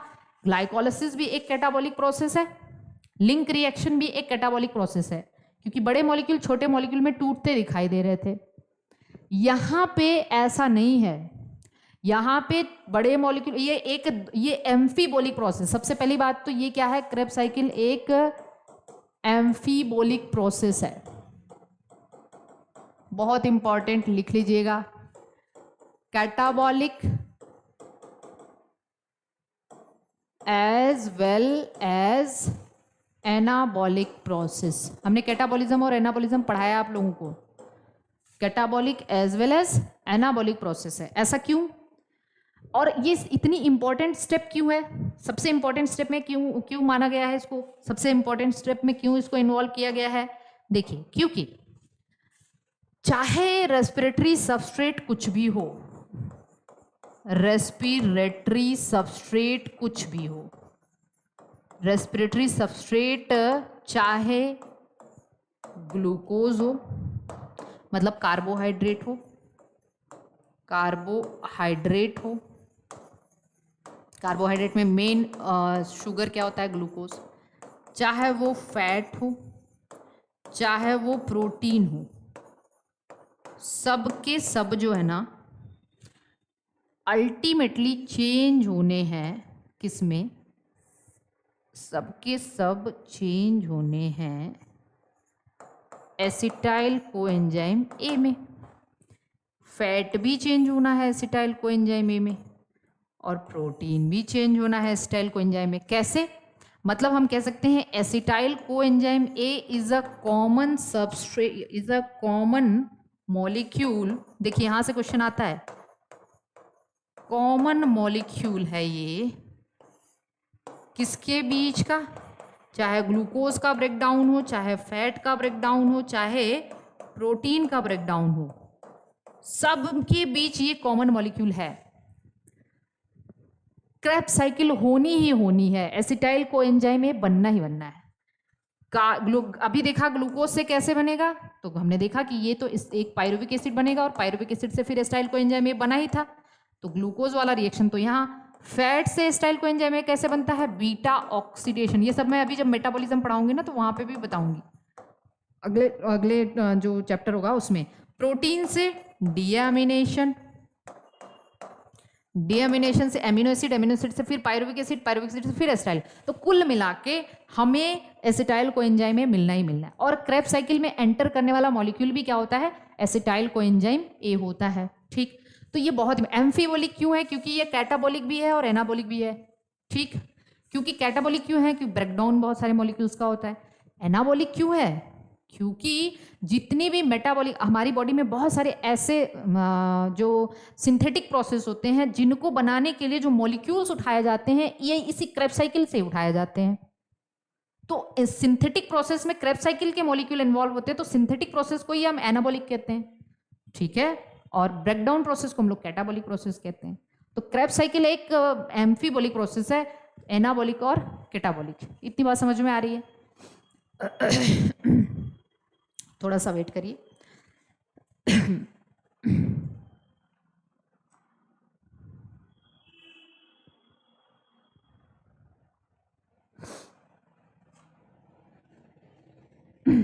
चलिए आगे देखते हैं, क्रेब्स साइकिल को स्टार्ट करते हैं। अब क्रेब्स साइकिल में एंटर करने वाला मॉलिक्यूल कौन है? Acetyl coenzyme A. कितने मॉलिक्यूल हैं इसमें? 2 कार्बन। हालांकि मुझे मिला तो 2 एसिटाइल कोएंजाइम ए है। यहाँ देखिए, जब पायरुविक एसिड 2 पायरुविक एसिड टूटा था, 2 एसिटाइल कोएंजाइम है, लेकिन हम एक लेकर चलेंगे और बाद में हम उसका डबल कर देंगे। तो एक एसिटाइल कोएंजाइम ए अभी एंटर हुआ है क्रेब्स साइकिल में। ठीक है, इसमें 2 है। और आप ऐसे सपोज करिए कि आपने एक क्या करना है, मोबाइल खरीदना है। आपको एक मोबाइल खरीदना है और मोबाइल 6000 की है। सपोज करिए आपको मोबाइल लेना है, मोबाइल 6000 की है, आपके पास है 2000। ठीक है, अब एसिटाइल कोएंजाइम ए को एक मॉलिक्यूल बनाना है जिसमें 6 कार्बन होता है। उस 6 कार्बन का नाम, उस मॉलिक्यूल का नाम है, उस मॉलिक्यूल का नाम है सिट्रिक एसिड। अब मैं सिट्रिक एसिड का फॉर्मूला नहीं लिखने वाली हूं, बस सिट्रिक एसिड 6 कार्बन है। और जब सिट्रिक एसिड आप बनाएंगे ना तो उसमें 3 कार्बोक्सिलिक ग्रुप होता है। कितना? 3 कार्बोक्सिलिक। क्योंकि इसमें 3 कार्बोक्सिलिक ग्रुप है इसीलिए इसको हम ट्राई कार्बोक्सिलिक एसिड साइकिल भी कहते हैं। पहला स्टेबल कॉम्प्लेक्स, क्योंकि सिट्रिक एसिड बन रहा है इसीलिए इसको हम सिट्रिक एसिड साइकिल भी कहते हैं। और सिट्रिक एसिड में 3 कार्बोक्सिलिक ग्रुप होते हैं इसलिए इसको हम ट्राई कार्बोक्सिलिक एसिड साइकिल भी कहते हैं। अब हमें ये करना है, हमने क्या कहा, हमें 6000 की मोबाइल लेनी है और मेरे पास है 2000, तो मैंने क्या किया, अपने एक फ्रेंड से 4000 उधार मांगा। ठीक है, वो फ्रेंड मेरा कौन है, अच्छा नाम है उसका, देखिए ऑक्जेलो एसिटिक एसिड। ये ऑक्जेलो एसिटिक एसिड के पास है 4000। ठीक, इससे मैंने 4000 उधार मांगा और इसने दे भी दिया, कोई टेंशन नहीं। अब ये 4 कार्बन और ये 2 कार्बन ये आ गया यहाँ पे, पहला ये दोनों मिलके 6000 की मोबाइल ले लिए पैसा मिला के। ठीक है, तो हमें क्या हुआ इस स्टेप पे, इसको मैं थोड़ा सा ऐसे बना दूं भाई, और इस स्टेप पे जो एंजाइम लगा उस एंजाइम का नाम हमने रख दिया सिट्रेट सिंथेटेज, क्योंकि इसने सिट्रेट को सिंथेसाइज किया है तो इसका नाम रख दिया सिट्रेट सिंथेटेज। और इस स्टेप पे एक ये जब एसिटाइल कोएंजाइम में लगा तो इसने अपना कोएंजाइम में बाहर निकाल दिया, इसकी तो ज़रूरत नहीं है, इसने निकाल दिया। और इस स्टेप पे एक वाटर यूज़ हो रहा है। ठीक है, इतनी बात समझ में आ रही है। तो ये पहला स्टेप हो गया। 6 कार्बन है, देख लीजिए ध्यान से देखिए, ये 4 कार्बन, ये 2 कार्बन, 6 कार्बन का प्रोडक्ट मिल गया। अब ये फर्दर चेंज हो जाता है एक मॉलिक्यूल में जिसको हम कहते हैं सिस एकोनिटेज। सिस एकोनिटेज, सिस एकोनिटेट या सिस एकोनिटिक एसिड। इसमें भी 6 कार्बन है। कोई भी देखिए, एक्चुअली मेरी बात को समझने की कोशिश करिए, हमारा मेन मोटो क्या है, ग्लूकोज का कंप्लीट ऑक्सीडेशन। और ग्लूकोज के कंप्लीट ऑक्सीडेशन में हमें क्या करना होगा, हमें 6 कार्बन डाइऑक्साइड बाहर निकालना है। ये बात समझ में आ रही है, क्योंकि ग्लूकोज में 6 कार्बन है।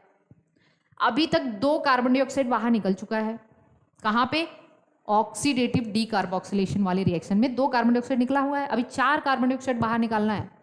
तो हम अगर एक मॉलिक्यूल एसिटाइल कोएंजाइम एक लेके चल रहे हैं तो 2 कार्बन बाहर निकालना पड़ेगा, क्योंकि इसमें 2 कार्बन है तो 2 कार्बन डाइऑक्साइड इस पूरी प्रोसेस में निकलनी चाहिए। और 2 मॉलिक्यूल लेके चलेंगे तो 4 हो जाएगा, तो मतलब कंप्लीट 6 कार्बन डाइऑक्साइड हो जाएगा। अब यहाँ पे ये फिर से 6 कार्बन का है, तो मतलब इस स्टेप पे कोई ऑक्सीडेशन रिडक्शन नहीं हुआ है। देखिए, मतलब कुछ भी यहाँ पे डीकार्बोक्सिलेशन नहीं हुआ है, मतलब सॉरी डीकार्बोक्सिलेशन नहीं हुआ, ये 6 था, ये भी 6 में है। तो यहाँ पे एक एंजाइम लगता है, इस एंजाइम का नाम है एकोनिटेज एंजाइम। ये इंपॉर्टेंट है, पूछा जाता है, लेकिन आप चाहें तो इस स्टेप को बाईपास भी कर सकते हैं, कोई टेंशन नहीं। किसी बुक में इस स्टेप को दिया ही नहीं, क्योंकि यहाँ कुछ हो ही नहीं रहा है। 6 कार्बन का कंपाउंड 6 ही कार्बन में चेंज हो रहा है, ना कोई रिलीज हो रहा है, ना तो वाटर, मतलब किसी भी मॉलिक्यूल का कुछ भी नहीं हो रहा है। बस वो 6 कार्बन एक तरीके से हम कह देंगे कि 6 कार्बन में चेंज हो जा रहा है। ठीक, आगे देखिए, आगे क्या कर रहा है, ये आइसोसिट्रेट में चेंज हो जाता है। आइसोसिट्रेट मतलब आइसोसिट्रिक एसिड कह सकते हैं आप इसको। तो सिट्रिक एसिड, मैं इसको ऐसे लिख दूं, आइसोसिट्रिक एसिड, सिट्रिक एसिड।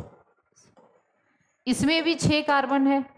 यहाँ पे भी एक एंजाइम एकोनिटेज एंजाइम, याद रखिएगा 2 जगह एकोनिटेज एंजाइम लग रहा है। यहाँ पे भी 6 कार्बन है, अभी भी कुछ नहीं हुआ यहाँ पे, कोई टेंशन की बात नहीं है। ठीक, अभी भी 6 कार्बन था, 6 ही कार्बन है, कोई दिक्कत नहीं। अच्छा, अब क्या करते हैं, देखते हैं। अब हम करते ये हैं कि जो आइसोसिट्रिक एसिड है ना, ये फर्दर अब टूटता है। इसको मैं थोड़ा सा बड़ा कर दे रही हूँ, इसको मैं थोड़ा सा अल्फा कीटो ग्लूटेरिक एसिड। अब यहाँ पे थोड़ा सा समझना है, अल्फा कीटो ग्लूटेरिक एसिड, ठीक है, और अल्फा कीटो ग्लूटेरिक एसिड में 5 कार्बन है। 5 कार्बन है तो ऑब्वियसली यहाँ से 1 कार्बन निकला होगा, बिल्कुल 1 कार्बन डाइऑक्साइड तो निकल गया। हमें निकालना कितना है, 2 कार्बन डाइऑक्साइड, इसमें 2 ही है ना, इसका ऑक्सीडेशन हो रहा है ना, तो 2 ही कार्बन, हमें 2 कार्बन डाइऑक्साइड निकालना है। 1 कार्बन तो यहाँ निकल गया। जब 1 कार्बन यहाँ निकला तो ये डीकार्बोक्सिलेशन हो रहा है, ठीक है। बाकी क्या हो रहा है, इस आइसोसिट्रिक एसिड का यहाँ पे ऑक्सीडेशन हो रहा है। मेरी बात को समझिएगा, तो यहाँ पे इलेक्ट्रॉन प्रोटॉन रिलीज हो रहा है, और इलेक्ट्रॉन प्रोटॉन को ये रिलीज कर रहा है, तो यहाँ पे एक मॉलिक्यूल बैठा हुआ है NAD+, उसने कहा भैया तुम इलेक्ट्रॉन प्रोटॉन रिलीज कर रहे हो, लाओ हम इसको लेके चेंज हो जाए NaDH2 में। बिल्कुल, ये क्या हो गया, ये तो रिडक्शन हो गया, ये ऑक्सीडेशन हो रहा है। तो ऑक्सीडेशन रिडक्शन रिएक्शन हो रहा है यहाँ पे, तो ऑब्वियसली यहाँ पे डिहाइड्रोजिनेज एंजाइम लगने वाला है, और वो डिहाइड्रोजिनेज एंजाइम क्या कहलाता है, आइसोसिट्रेट डिहाइड्रोजिनेज।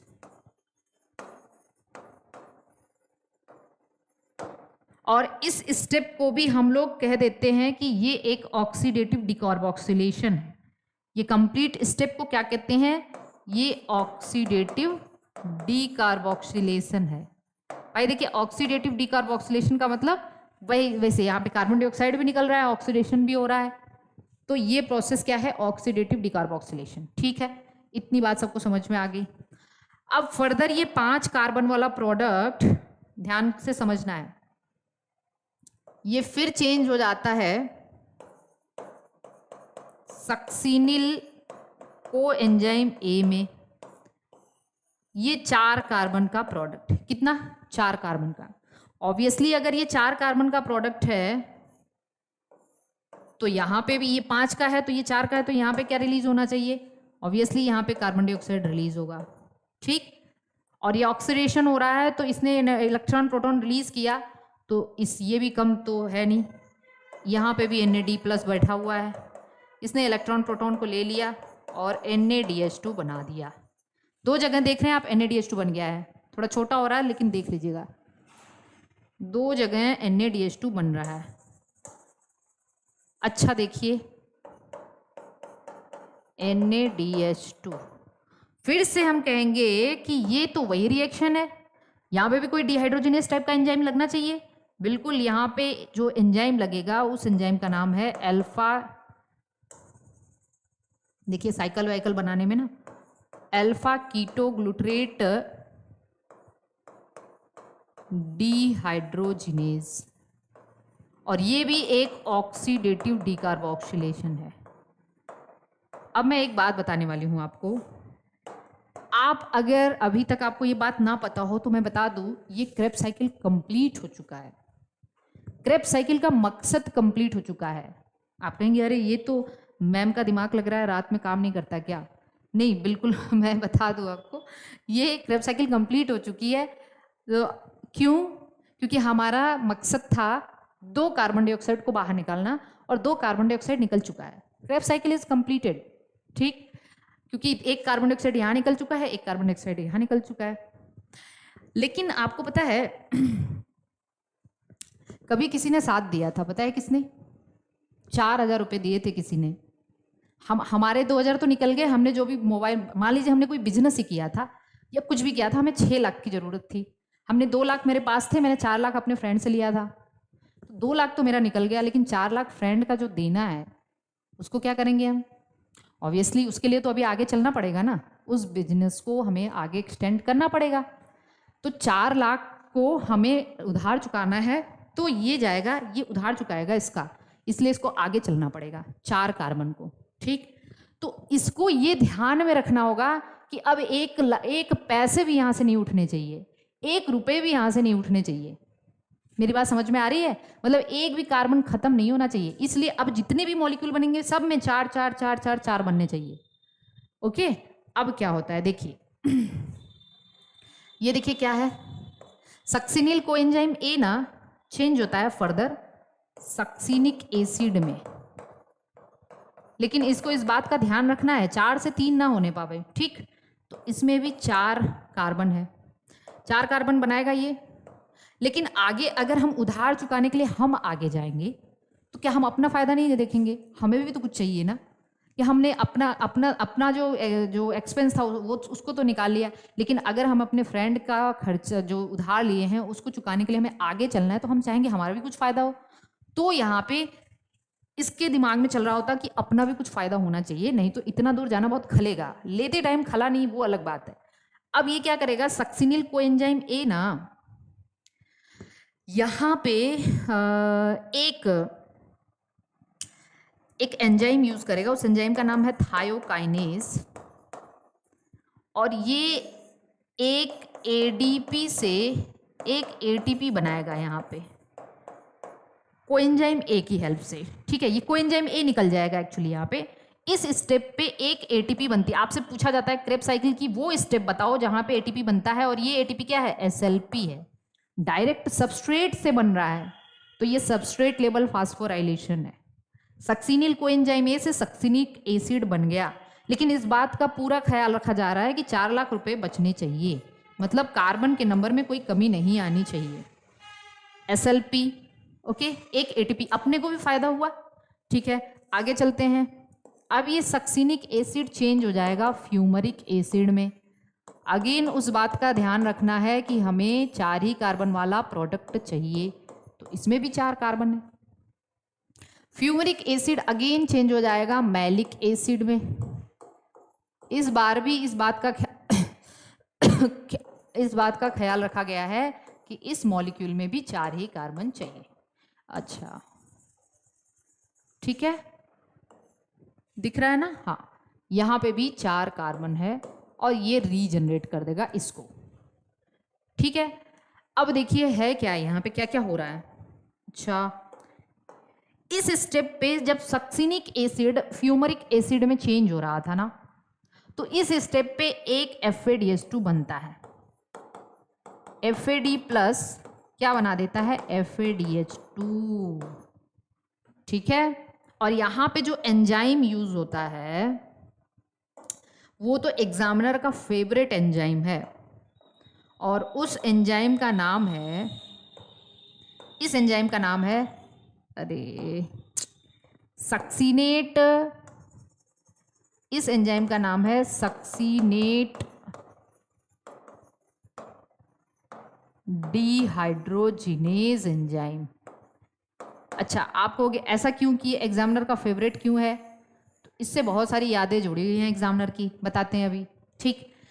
तो एक FADH2 भी मिल गया। अरे FADH2 मिलेगा, हम मुझे 2 ATP मिलने वाली है ना आगे चल के, एक FADH2 से 3 ATP। देखिए इसका मुझे 3 ATP का फायदा हुआ, एक यहाँ मिल गया और एक FADH2 मिला, तो हमें एक मतलब 2 ATP यहाँ भी मिल जाएगा FADH2 का, हम बाद में ऑक्सीडेशन कराएंगे तो। और जब फ्यूमरिक एसिड मैलिक एसिड में चेंज हुआ और मैलिक एसिड वापस से फिर जब ऑक्सैलो, अच्छा, फ्यूमरिक एसिड जब मैलिक एसिड में चेंज हुआ तो यहाँ पे एंजाइम लगा फ्यूमरेज। कौन सा, फ्यूमरेज, और यहाँ पे एक वाटर भी रिलीज होता है। और जब फिर malic acid oxalo acetic acid में चेंज हुआ तो इस स्टेप पे भी एक NAD प्लस चेंज हो जाता है। यहाँ भी एक NADH2 बनता है। क्या बनता है, NADH2। और यहाँ पे जो एंजाइम लगता है वो है मैलेट डिहाइड्रोजिनेज। मैलेट डिहाइड्रोजिनेज लिख लीजिएगा कंप्लीट। ये है पूरी क्रेब्स साइकिल, ठीक। कर्ज चुका दिया इसने, 4 कार्बन का, ये रीजनरेट हो गया, ठीक है। अब देखिए सिंपल सी बात, ये पूरा का पूरा क्रेब्स साइकिल था।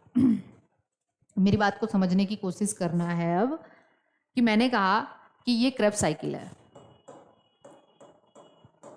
क्रेब्स साइकिल है, और ये क्या है, माइटोकॉन्ड्रियल मैट्रिक्स में हो रहा है भैया। लेकिन आपको बता दें, सारे के सारे एंजाइम, जितने भी एंजाइम है यहाँ पे, सब माइटोकॉन्ड्रियल मैट्रिक्स में पाए जाते हैं except this one, succinate dehydrogenase enzyme. कौन सा enzyme, succinate dehydrogenase enzyme. This is the only enzyme of Krebs cycle which is not found inside the mitochondrial matrix. It is present inside inner mitochondrial membrane. अब इसको जरूरत क्या है inner mitochondrial membrane में present होने की, इसको क्या पड़ी थी ये इनर माइटोकॉन्ड्रियल मेम्ब्रेन में प्रेजेंट हो, तो बताएंगे हम आगे। यही कॉम्प्लेक्स नंबर 2 बनाता है। जब हम इलेक्ट्रॉन ट्रांसपोर्ट सिस्टम पढ़ेंगे तो इलेक्ट्रॉन ट्रांसपोर्ट सिस्टम में हमें 5 कॉम्प्लेक्स पढ़ेंगे जो कि इनर माइटोकॉन्ड्रियल मेम्ब्रेन पे प्रेजेंट होता है। उसमें दूसरा कॉम्प्लेक्स यही होता है सक्सिनेट डिहाइड्रोजिनेज। कौन सा एंजाइम, सक्सिनेट डिहाइड्रोजिनेज। और इसी को हम FADH2 डिहाइड्रोजिनेज एंजाइम भी कहते हैं। आगे हम इसके बारे में देखेंगे। और दूसरा इसका क्या रीजन है कि ये एग्जामिनर का फेवरेट है, क्योंकि ये एक ऐसा एंजाइम है, इसका एक कॉम्पिटिटिव इनहिबिटर है मैलोनेट। मैलोनेट एक कंपाउंड है, एक इनहिबिटर है जो कि कॉम्पिटिटिव इनहिबिटर है। इसका मैंने एंजाइम में पढ़ाया था, कॉम्पिटिटिव इनहिबिशन पढ़ाते टाइम। तो सक्सिनेट डिहाइड्रोजिनेज के बारे में कई सारी बातें हैं, इसको हम आगे देखेंगे।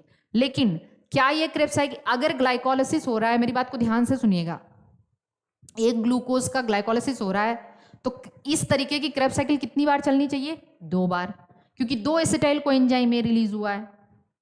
तो हम तो एक लेके चल रहे हैं, तो एक बार और होगा, तो हमें एक बार और कराने की जरूरत तो नहीं है। बस हम बता दीजिए कि एक एसिटाइल कोएंजाइम एक कंप्लीट ब्रेकडाउन तो हो ही चुका है। क्या क्या मिला, कितनी चीजें मिली हमें, तो देखिए यहाँ पे एक कितने स्टेप पे NADH2 मिला, एक स्टेप पे यहाँ पे एक NADH2, 2 NADH2, 3 NADH2 मिला, और कितना FADH2 मिला है? एक FADH2 मिला है, और कितना ATP मिला है? एक ATP मिला है। ठीक, तो हम कह देंगे कि एक एसिटाइल कोएंजाइम ए का जब कंप्लीट ब्रेकडाउन हुआ था क्रेब्स साइकिल में, एक एसिटाइल कोएंजाइम ए, तो क्या क्या मिला? 2 कार्बन डाइऑक्साइड, मतलब कंप्लीट ब्रेकडाउन खत्म, 3 NAD प्लस NADH2, ठीक, एक FADH2 और एक ATP। तो क्रेब्स साइकिल में हमें एक क्रेब्स साइकिल से कितनी एनर्जी मिलती है? तो आप कहेंगे एक NADH2 से 3, 9 हो गया, एक FADH2 से 2 हो गया, और एक तो है ही ये, तो कितना हो गया? 12 ATP। कितना मिला? 12 ATP। अभी तक कहीं और आपको FADH2 दिखा था? नहीं दिखा था। FADH2 बस और बस क्रेब्स साइकिल में प्रोड्यूस होता है। चलिए दूसरी बात मैं लिख दूं यहाँ पे, succinate dehydrogenase. Succinate dehydrogenase, succinate dehydrogenase enzyme, आप कहेंगे this is the only enzyme of Krebs cycle which is present in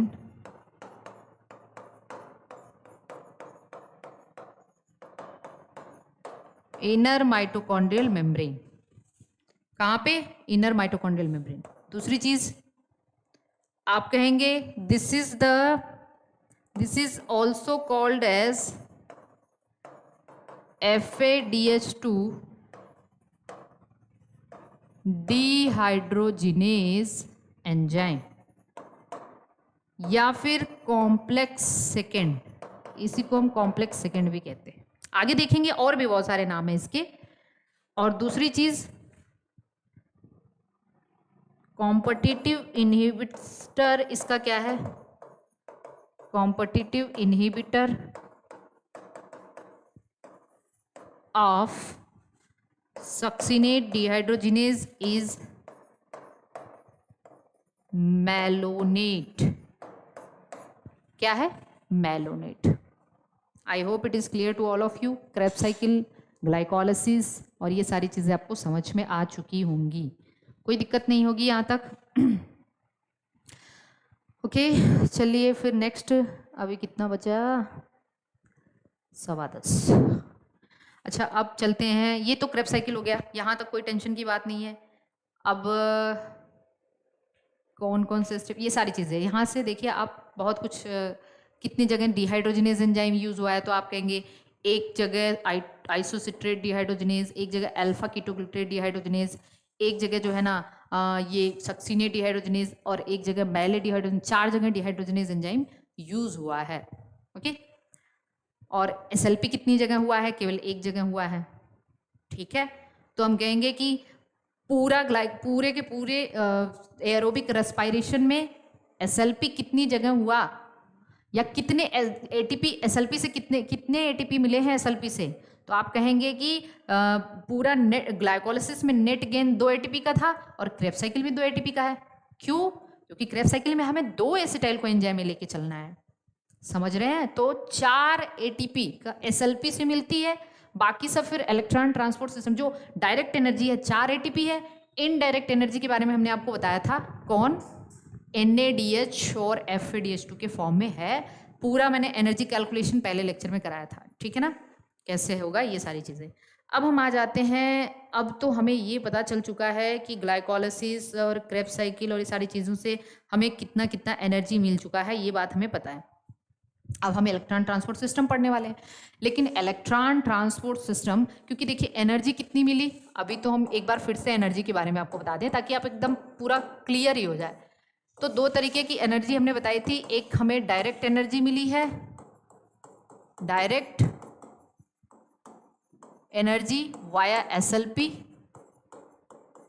ठीक, सबस्ट्रेट लेवल फास्फोराइलेशन से, वो कितना है 4 एटीपी है। ये बात हमने स्टार्टिंग में ही बताई थी।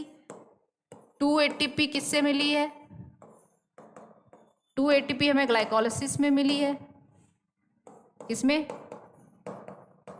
ग्लाइकोलिसिस में, और 2 एटीपी हमें क्रेब्स साइकिल में मिली है, ठीक। और इनडायरेक्ट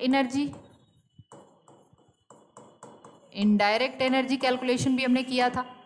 ये किस फॉर्म में है, रिड्यूस्ड कोवेलेंट के फॉर्म में है, रिड्यूस्ड इक्विवेलेंट कह लीजिए, रिड्यूस्ड एनर्जी जिसको हम कह सकते हैं। ये दो तरीके की एनर्जी है, क्या, NaDH2 के फॉर्म में और FADH2 के फॉर्म में।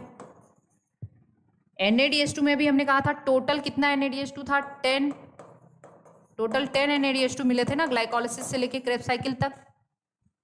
जोड़ लीजिए, जोड़ा था, 2 ग्लाइकोलिसिस में मिला था, 2 लिंक रिएक्शन में मिला, 3 एक एसिटाइल कोएंजाइम एक ऑक्सीडेशन से मिला, तो 2 एसिटाइल कोएंजाइम के 6 हो गया, तो 6 2 8 2 10, ठीक। और FADH2 केवल 2 मिला है, क्योंकि एक एसिटाइल कोएंजाइम लेके चलेंगे तो 1 और 2 लेके चलना है हमें, 2 FADH2। और ये 10 NaDH2 में भी हमने कहा था कि 2 NaDH2 ग्लाइकोलिसिस में प्रोड्यूस हुआ है, तो ये साइटोसॉलिक है क्योंकि इस ग्लाइकोलिसिस साइटोसॉल में होता है।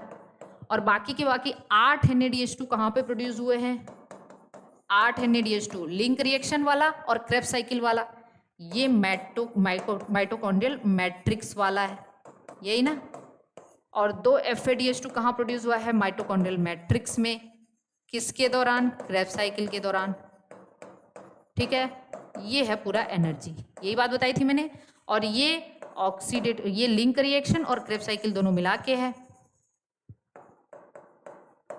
Link reaction plus Krebs cycle, ये दोनों मिला के। यहां तक किसी को कोई कंफ्यूजन? अब हमें जानना है, अब ये बात मैंने कहा था कि बाकी की सारी एनर्जी किसके फॉर्म में, NaDH2 और FADH2 के फॉर्म में। इसी को हम लोग को ऑक्सीडाइज करना पड़ेगा, कहाँ पे, इनर माइटोकॉन्ड्रियल मेम्ब्रेन पे। तो उसके ऑक्सीडेशन रिडक्शन से फिर इलेक्ट्रॉन ट्रांसपोर्ट सिस्टम के हेल्प से हम देखेंगे कैसे ATP बनता है। लेकिन मैंने ये भी कहा था कि ये सब तो मैट्रिक्स में है, तो आराम से इनर माइटोकॉन्ड्रियल मेम्ब्रेन में ब्रेक हो जाएंगे, ऑक्सीडाइज हो जाएंगे, लेकिन ये वाला बेचारा फंसा हुआ है साइटोसॉल में, तो ये मैट्रिक्स में कैसे जाएगा। तो इसके लिए भी मैंने आपको बताया था सटल सिस्टम इसको लेकर जाएगा, किसमें, मैट्रिक्स में। इसीलिए मैंने डिफरेंस बताया था 36 ATP और 38 ATP का डिफरेंस कहाँ आता है।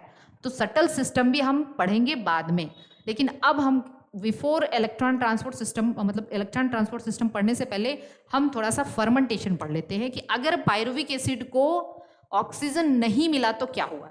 इधर देखिए, ये कहानी सुनाई थी मैंने अभी कुछ टाइम पहले। ग्लूकोज से जब पायरुविक एसिड बना तो क्या हुआ था, तो पायरुविक एसिड को ऑक्सीजन मिला तब तो यहां तक हो गया कंप्लीट, यहां तक तो हमने करा दिया।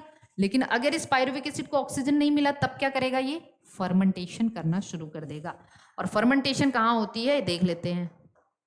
तो आइए यहाँ जरा थोड़ा इसको समझते हैं, हेडिंग डालते हैं, फर्मेंटेशन।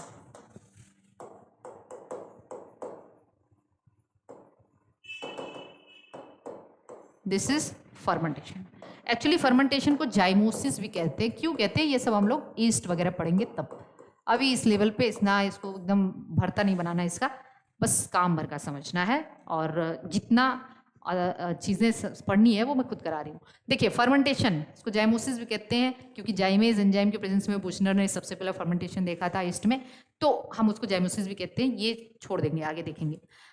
फर्मेंटेशन कब होगा, तो हमने कहा था भैया फर्मेंटेशन में एक कॉमन पाथवे, ये तो एक एनारोबिक टाइप का रेस्पिरेशन है। शुरू कहाँ से होगा, ग्लाइकोलिसिस से ही शुरू होगा। ये ग्लाइकोलिसिस मतलब ग्लाइकोलिसिस मतलब कहने का मतलब अगर देखिए एक ग्लूकोज टूटा किसमें, 2 पायरुविक एसिड में, किसमें, 2 पायरुविक एसिड में। अब अगर ये 2 पायरुविक एसिड में टूटा है तो 2 पायरुविक एसिड में टूटा है तो इसमें 3 कार्बन है और इसमें 6 कार्बन है। यहां हम जरा देख लेते हैं कि नेट गेन कितने का हो रहा है, 2 ATP और 2 NADH2 का। कोई टेंशन नहीं है यहाँ तक।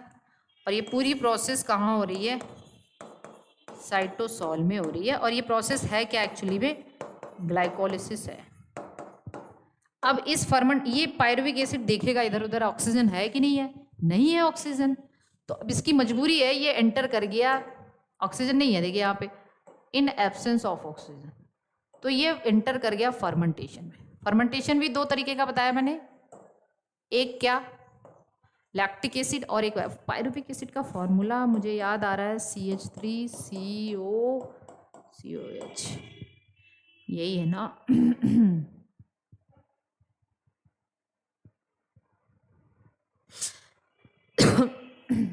पायरुविक एसिड का फॉर्मूला यही होना चाहिए, CH3COOH, हाँ एसिड है ना, कोई दिक्कत नहीं, ठीक। अब चलिए ठीक है, वैसे मुझे फार्मूला से भी नहीं मतलब है। अब यहाँ पे देखिए क्या है, अगर कुछ जगहों पे जैसे हमारी मसल्स हुई, स्केलेटल मसल, इवन हमारा लीवर, अरे सॉरी हार्ट में भी कभी कभी फर्मेंटेशन होना स्टार्ट हो जाता है। क्यों? क्योंकि कभी जैसे कोरोनरी ब्लॉकेज हो गया, हमने पढ़ाया था ना आपको हार्ट में, जब हमने हार्ट के बारे में पढ़ा रही थी, तो कोरोनरी ब्लॉकेज हो जाता है जब इम्बोलस, जो मूविंग क्लॉट होता है, इम्बोलस कहते हैं उसको, या तो फिर थ्रोम्बस बन जाता है, तो भाई वहाँ पे ऑक्सीजन मिल नहीं पाएगी, ब्लड जब क्रॉस ही नहीं हो पाएगा, ऑक्सीजन नहीं मिल पाएगी, तो ऑक्सीजन की डेफिशिएंसी हो जाएगी, तो क्या होगा, तो वहाँ पे फर्मेंटेशन स्टार्ट हो जाता है। तो फर्मेंटेशन एक्चुअली 2 तरीके का है, एक क्या है, एक है पहला फर्मेंटेशन लैक्टिक एसिड, तो पहला फर्मेंटेशन मैं लिख रही हूँ है ये lactic acid fermentation. Lactic acid fermentation mostly कहाँ होता है, हमारे स्केलेटल मसल में, स्केलेटल मसल, इसके अलावा हमारे हार्ट में, और हार्ट में भी देखिए जब हार्ट में जब फर्मेंटेशन स्टार्ट हो जाता है ना, तो क्या होता है, लैक्टिक एसिड बनने लगती है, और उस लैक्टिक एसिड के डिपोजिशन की वजह से ही एंजाइना पेक्टोरिस होती है, सीवियर चेस्ट पेन।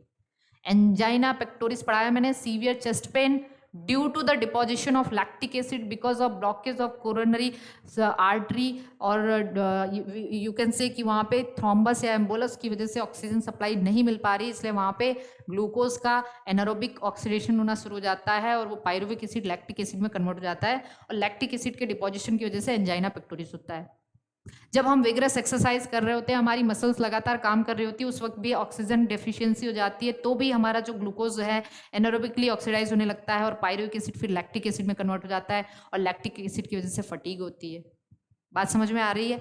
अब देखिए यहाँ पे क्या है, इसके अलावा सम बैक्टीरिया में भी होता है, जैसे लैक्टोबैसिलस, कुछ बैक्टीरिया में भी यहाँ पे होता है ये। ओके, अब लैक्टिक एसिड फर्मेंटेशन करता क्या है, इसमें होता क्या है, तो हम कहेंगे यहां पे इस फर्मेंटेशन में पायरुविक एसिड, 2 पायरुविक एसिड है ना, तो अब पहले तो 2 ग्लूकोज टूटेगा, किसमें, 2 पायरुविक एसिड, और पायरुविक एसिड टूट जाएगा 2 लैक्टिक एसिड में, किसमें, लैक्टिक एसिड में। ओके, तो ये पायरुविक एसिड में भी 3 कार्बन है, लैक्टिक एसिड में भी 3 कार्बन है। एक्चुअली यहाँ पे डिहाइड्रोजिनेशन वाली फिर से प्रोसेस होती है, देखिएगा ध्यान से, जब डिहाइड्रोजिनेशन वाली प्रोसेस होती है ना, ये एक स्टेप में कंप्लीट हो रहा है, मेरी बात को ध्यान से सुनिएगा। ये पायरुविक एसिड है, पायरुविक एसिड इसमें कन्वर्ट हो जाएगा लैक्टिक एसिड में, तो ये इलेक्ट्रॉन और प्रोटॉन रिलीज करेगा। इस इलेक्ट्रॉन और प्रोटॉन को रिसीव करके सॉरी क्या करेगा ये, हम कह रहे हैं 1 मिनट, यहाँ पे ना, यहाँ पे होता है, यहाँ पे ये प्रोसेस होती है, 2 NADH2 यूज हो जाता है 2 NAD+ में, आप कहोगे ये तो ऑक्सीडेशन हो रहा है, बिल्कुल ये क्या हो रहा है, ऑक्सीडेशन हो रहा है। मतलब NaDH2 यहाँ पे ऑक्सीडाइज हो गया, किसमें, 2NAD प्लस में। बात समझ में आ रही है। NAD प्लस जो है ना ये ऑक्सीडाइज हो गया NaDH2 किसमें, 2NAD प्लस में। तो ये इलेक्ट्रॉन प्रोटॉन रिसीव क्या करेगा, इलेक्ट्रॉन और प्रोटॉन रिलीज करेगा। तो पायरुविक एसिड का फॉर्मूला देखिए ये है CH3COCOOH। तो अब हम कहेंगे कि ये पायरुविक एसिड चेंज हो गया लैक्टिक एसिड में, क्योंकि यहाँ पे 2 NaDH2 यूज होता है इस प्रोसेस में। तो NaDH2 क्या रिलीज करेगा, 2 प्रोटॉन 2 इलेक्ट्रॉन। तो हम कह देंगे कि वो प्रोटॉन जाके, देखिए लैक्टिक एसिड का फॉर्मूला ये है CHOHCOH,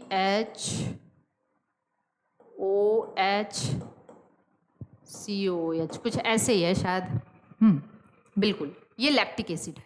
अब देख रहे हैं आप, ये पायरुविक एसिड है और इसने क्या किया, ये ऑक्सीडाइज हुआ यहाँ पे। जब ये ऑक्सीडाइज हुआ तो 2 प्रोटॉन रिलीज किया, ये प्रोटॉन जाके 2 प्रोटॉन यहाँ पे ऐड हो गया, एक एक, समझ रहे हैं। यहाँ पे CO था, यहाँ पे COHH हो गया, तो ये लैक्टिक एसिड है। फाइनल इलेक्ट्रॉन एक्सेप्टर यहाँ पे क्या है, लैक्टिक एसिड है। इलेक्ट्रॉन एक्सेप्टर कौन है, लैक्टिक एसिड है। बिल्कुल कोई दिक्कत नहीं। यहाँ पे क्या हुआ, यहाँ पे भी आपने कहा कि ऑक्सीडेशन रिडक्शन जैसी प्रोसेस हो रही है, तो यहाँ पे एंजाइम डिहाइड्रोजिनेज लगेगा और इस एंजाइम का नाम है लैक्टेट डिहाइड्रोजिनेज। लैक्टेट डिहाइड्रोजिनेज कौन सा एंजाइम, लैक्टेट है। आपको फॉर्मूला वगैरह नहीं भी याद है ना तो कोई दिक्कत नहीं है, बस आप यहाँ समझिए।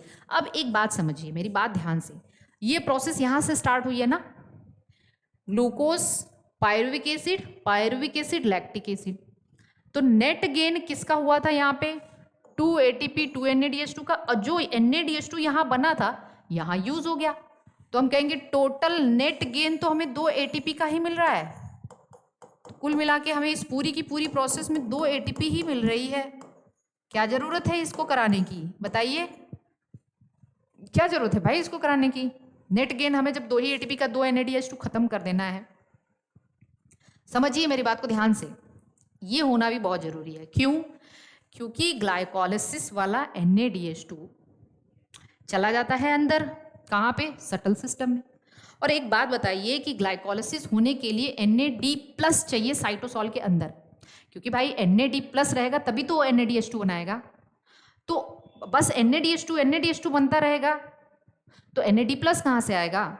और NAD+ आने के लिए हमें कभी ना कभी NaDH2 को भी तो साइटोसॉल में ऑक्सीडाइज करना पड़ेगा, तभी वो NAD+ वहाँ जनरेट होगा, तब फिर तब ग्लाइकोलिसिस हो पाएगी ना। तो ग्लाइकोलिसिस को लगातार कराने के लिए हमें NAD+ तो चाहिए ना, क्योंकि NAD+ ही NaDH2 बनाएगा। तो हम इसीलिए इस NaDH2 का ऑक्सीडेशन करवा के NAD+ जनरेट करा लेते हैं कि ये भी रहेगा तभी सारी चीजें हो पाएंगी, आगे ग्लाइकोलिसिस हो पाएगा। नहीं तो ग्लाइकोलिसिस कहाँ से हो पाएगा, ये बताओ आप। तो ग्लाइकोलिसिस चलता रहे और ग्लाइकोलिसिस चलते रहने के लिए NADH चाहिए, NAD+ चाहिए, इसीलिए NAD+ का यहाँ पे ऑक्सीडेशन हो जाता है। बात समझ में आ रही है। तो इसको जनरेट करने के लिए ये चीज हो रही है, ठीक। अब चलिए देखिए, अब कभी क्या हुआ, दूसरा टाइप का फर्मेंटेशन है ना, दूसरे टाइप का फर्मेंटेशन है एल्कोहलिक फर्मेंटेशन। कौन सा fermentation, alcoholic fermentation. Alcoholic fermentation कहाँ होता है, इसको भी देख लेते हैं। एल्कोहलिक फर्मेंटेशन होता है बहुत सारे ईस्ट, जैसे ईस्ट सैक्रोमाइसिस सेरेविसी में, आपने सुना होगा सैक्रोमाइसिस सेरेविसी, जिसको हम बेकर्स ईस्ट और ब्रेवर्स ईस्ट भी कहते हैं। ब्रेड बनाने के लिए और वाइन बनाने के लिए भी दोनों यूज होता है। बेकर्स ईस्ट मतलब ब्रेड बनाने वाला, ब्रेवर्स ईस्ट मतलब बियर बनाने वाला, ठीक। एल्कोहलिक फर्मेंटेशन और बहुत सारे बैक्टीरिया में भी होता है ये, किसमें, बैक्टीरिया। अब देखिए ये जनरली लोअर ऑर्गेनिज्म में ही होता है। अब यहाँ पे क्या है, क्या होता है, ग्लूकोज टूटा पायरुविक एसिड में। अब पायरुविक एसिड इस प्रोसेस में होती क्या है देख लेते हैं। तो ये है, इसमें होने क्या जा रहा है, इसमें होने जा रहा है 2 स्टेप में कंप्लीट होता है। 2 पायरुविक एसिड पहले टूटता है किसमें, दो पायरुविक एसिड पहले टूटता है दो एसिटाइल को एस्टल्डिहाइड में। किसमें? एस्टल्डिहाइड में। अब देखिए पायरुविक एसिड में 3 कार्बन, एस्टल्डिहाइड में 2 कार्बन। अरे एस्टल्डिहाइड यही है ना, CH3CHO, यही तो है एस्टल्डिहाइड। तो एसिटल्डिहाइड में 2 कार्बन, पायरुविक एसिड में 3 कार्बन। तो ऑब्वियसली यहाँ पे एक कार्बन डाइऑक्साइड के फॉर्म में बाहर जाएगा, क्योंकि इसके 2 मॉलिक्यूल है तो 2 कार्बन डाइऑक्साइड बाहर निकलेगा, है कि नहीं? ठीक है। अब 2 कार्बन डाइऑक्साइड बाहर निकल गया तो हम कहेंगे कि यहाँ पे ना एक एंजाइम यूज होता है, उस एंजाइम का नाम है पायरुवेट डीकार्बोक्सिलेज एंजाइम। देखिए अब देखिए, डरना नहीं है, लिंक रिएक्शन में भी पायरुवेट डिहाइड्रोजिनेज था। पायरुविक एसिड जब एसिटाइल कोएंजाइम में चेंज हो रहा था तो पायरुवेट डिहाइड्रोजिनेज था। ये क्या है? पायरुवेट डीकार्बोक्सिलेज एंजाइम है। ओके, अब ये एसिटल्डिहाइड, ये एल्डिहाइड है, ये चेंज हो जाता है एल्कोहल में। एल्कोहल या इथाइल एल्कोहल कह सकते हैं आप, इथाइल एल्कोहल। फाइनली एल्कोहल बनाना है। इथाइल एल्कोहल क्या है? C2H5OH। तो एल्डिहाइड एल्कोहल में चेंज हुआ है, ठीक है। किसमें? एल्डिहाइड किसमें चेंज हो रहा है? एल्कोहल में। अच्छा, एल्डिहाइड एल्कोहल में चेंज हो रहा है तो ऑक्सीडेशन हो रहा है कि रिडक्शन? अब सब मैं ही बताऊं? अच्छा देखिए यहाँ पे क्या हो रहा है, तो एसिटल्डिहाइड जब चेंज होता है एल्कोहल में ना, तो इस स्टेप पे 2 NaDH2 यूज होके, मतलब फिर से ये 2 NAD+ में ऑक्सीडाइज हो जाता है, ठीक है। मतलब फिर से हमारा मेन मोटो है कि इसको भाई बनाना है, नहीं तो ये नहीं रहेगा तो ग्लाइकोलाइसिस हो नहीं पाएगी। और इस स्टेप पे क्या हुआ, यहां पे जो एंजाइम लगा वो है एल्कोहल डिहाइड्रोजिनेज। फिर ये डिहाइड्रोजिनेज वाला एंजाइम लगा, क्योंकि ये क्या हो रहा है, ये इसमें से हाइड्रोजन निकल रहा है, मतलब ये ऑक्सीडाइज हो रहा है और ये रिड्यूस हो रहा है। एल्डिहाइड अगर एल्कोहल में चेंज हो रहा है मतलब रिडक्शन, एल्डिहाइड अगर एसिड में चेंज हो रहा है मतलब ऑक्सीडेशन। तो यहाँ पे भी ऑक्सीडेशन रिडक्शन हो रहा है, मतलब डिहाइड्रोजिनेज एंजाइम लग गया। ये स्टेप 2 स्टेप में कंप्लीट होती है, मतलब ये 2 स्टेप में कंप्लीट होती है, ये एक ही स्टेप में कंप्लीट हो रहा है। और अब आपसे सवाल पूछा जाता है ऐसा कौन सा, और यहाँ पे भी नेट गेन किसका हुआ भाई? देखिए यहाँ से इसको भी हम यहाँ से काउंट करेंगे, जो 2 NaDH2 बना था वो तो यूज हो गया, तो नेट गेन यहाँ पे भी किसका हुआ है? नेट गेन 2 ATP का, क्योंकि NaDH2 जो बना था वो यूज हो गया।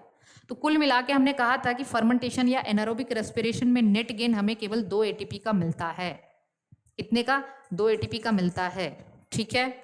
तो ये है पूरा का पूरा फर्मेंटेशन। अब आपसे एग्जामिनर सवाल करता है कि वो फर्मेंटेशन बताओ जिसमें कार्बन डाइऑक्साइड रिलीज होता है। ऑब्वियसली कार्बन डाइऑक्साइड कहाँ रिलीज होता है?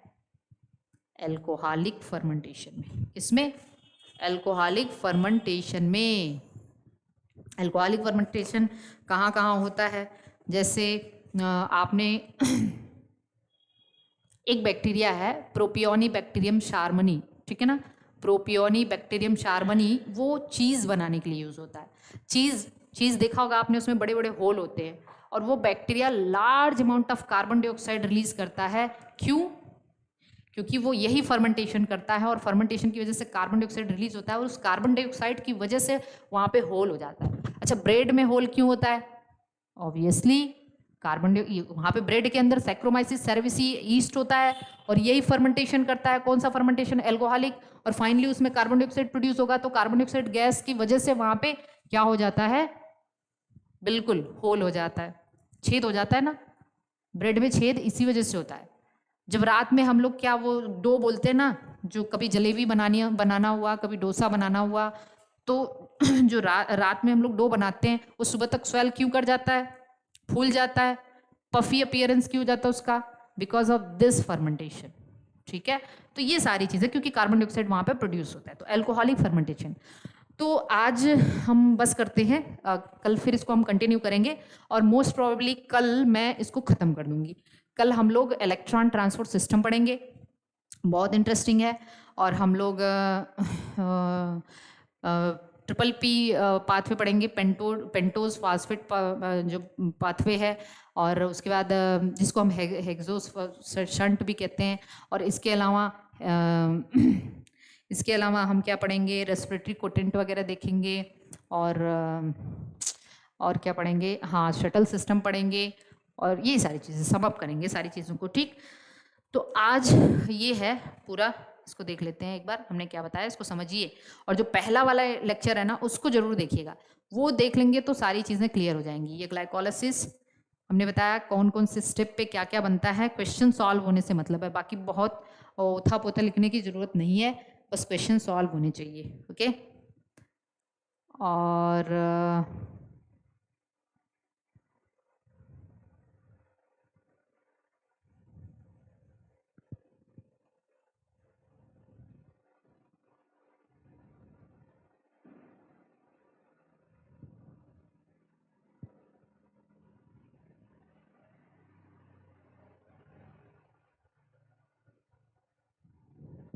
चलिए फिर मिलते हैं कल। ओके।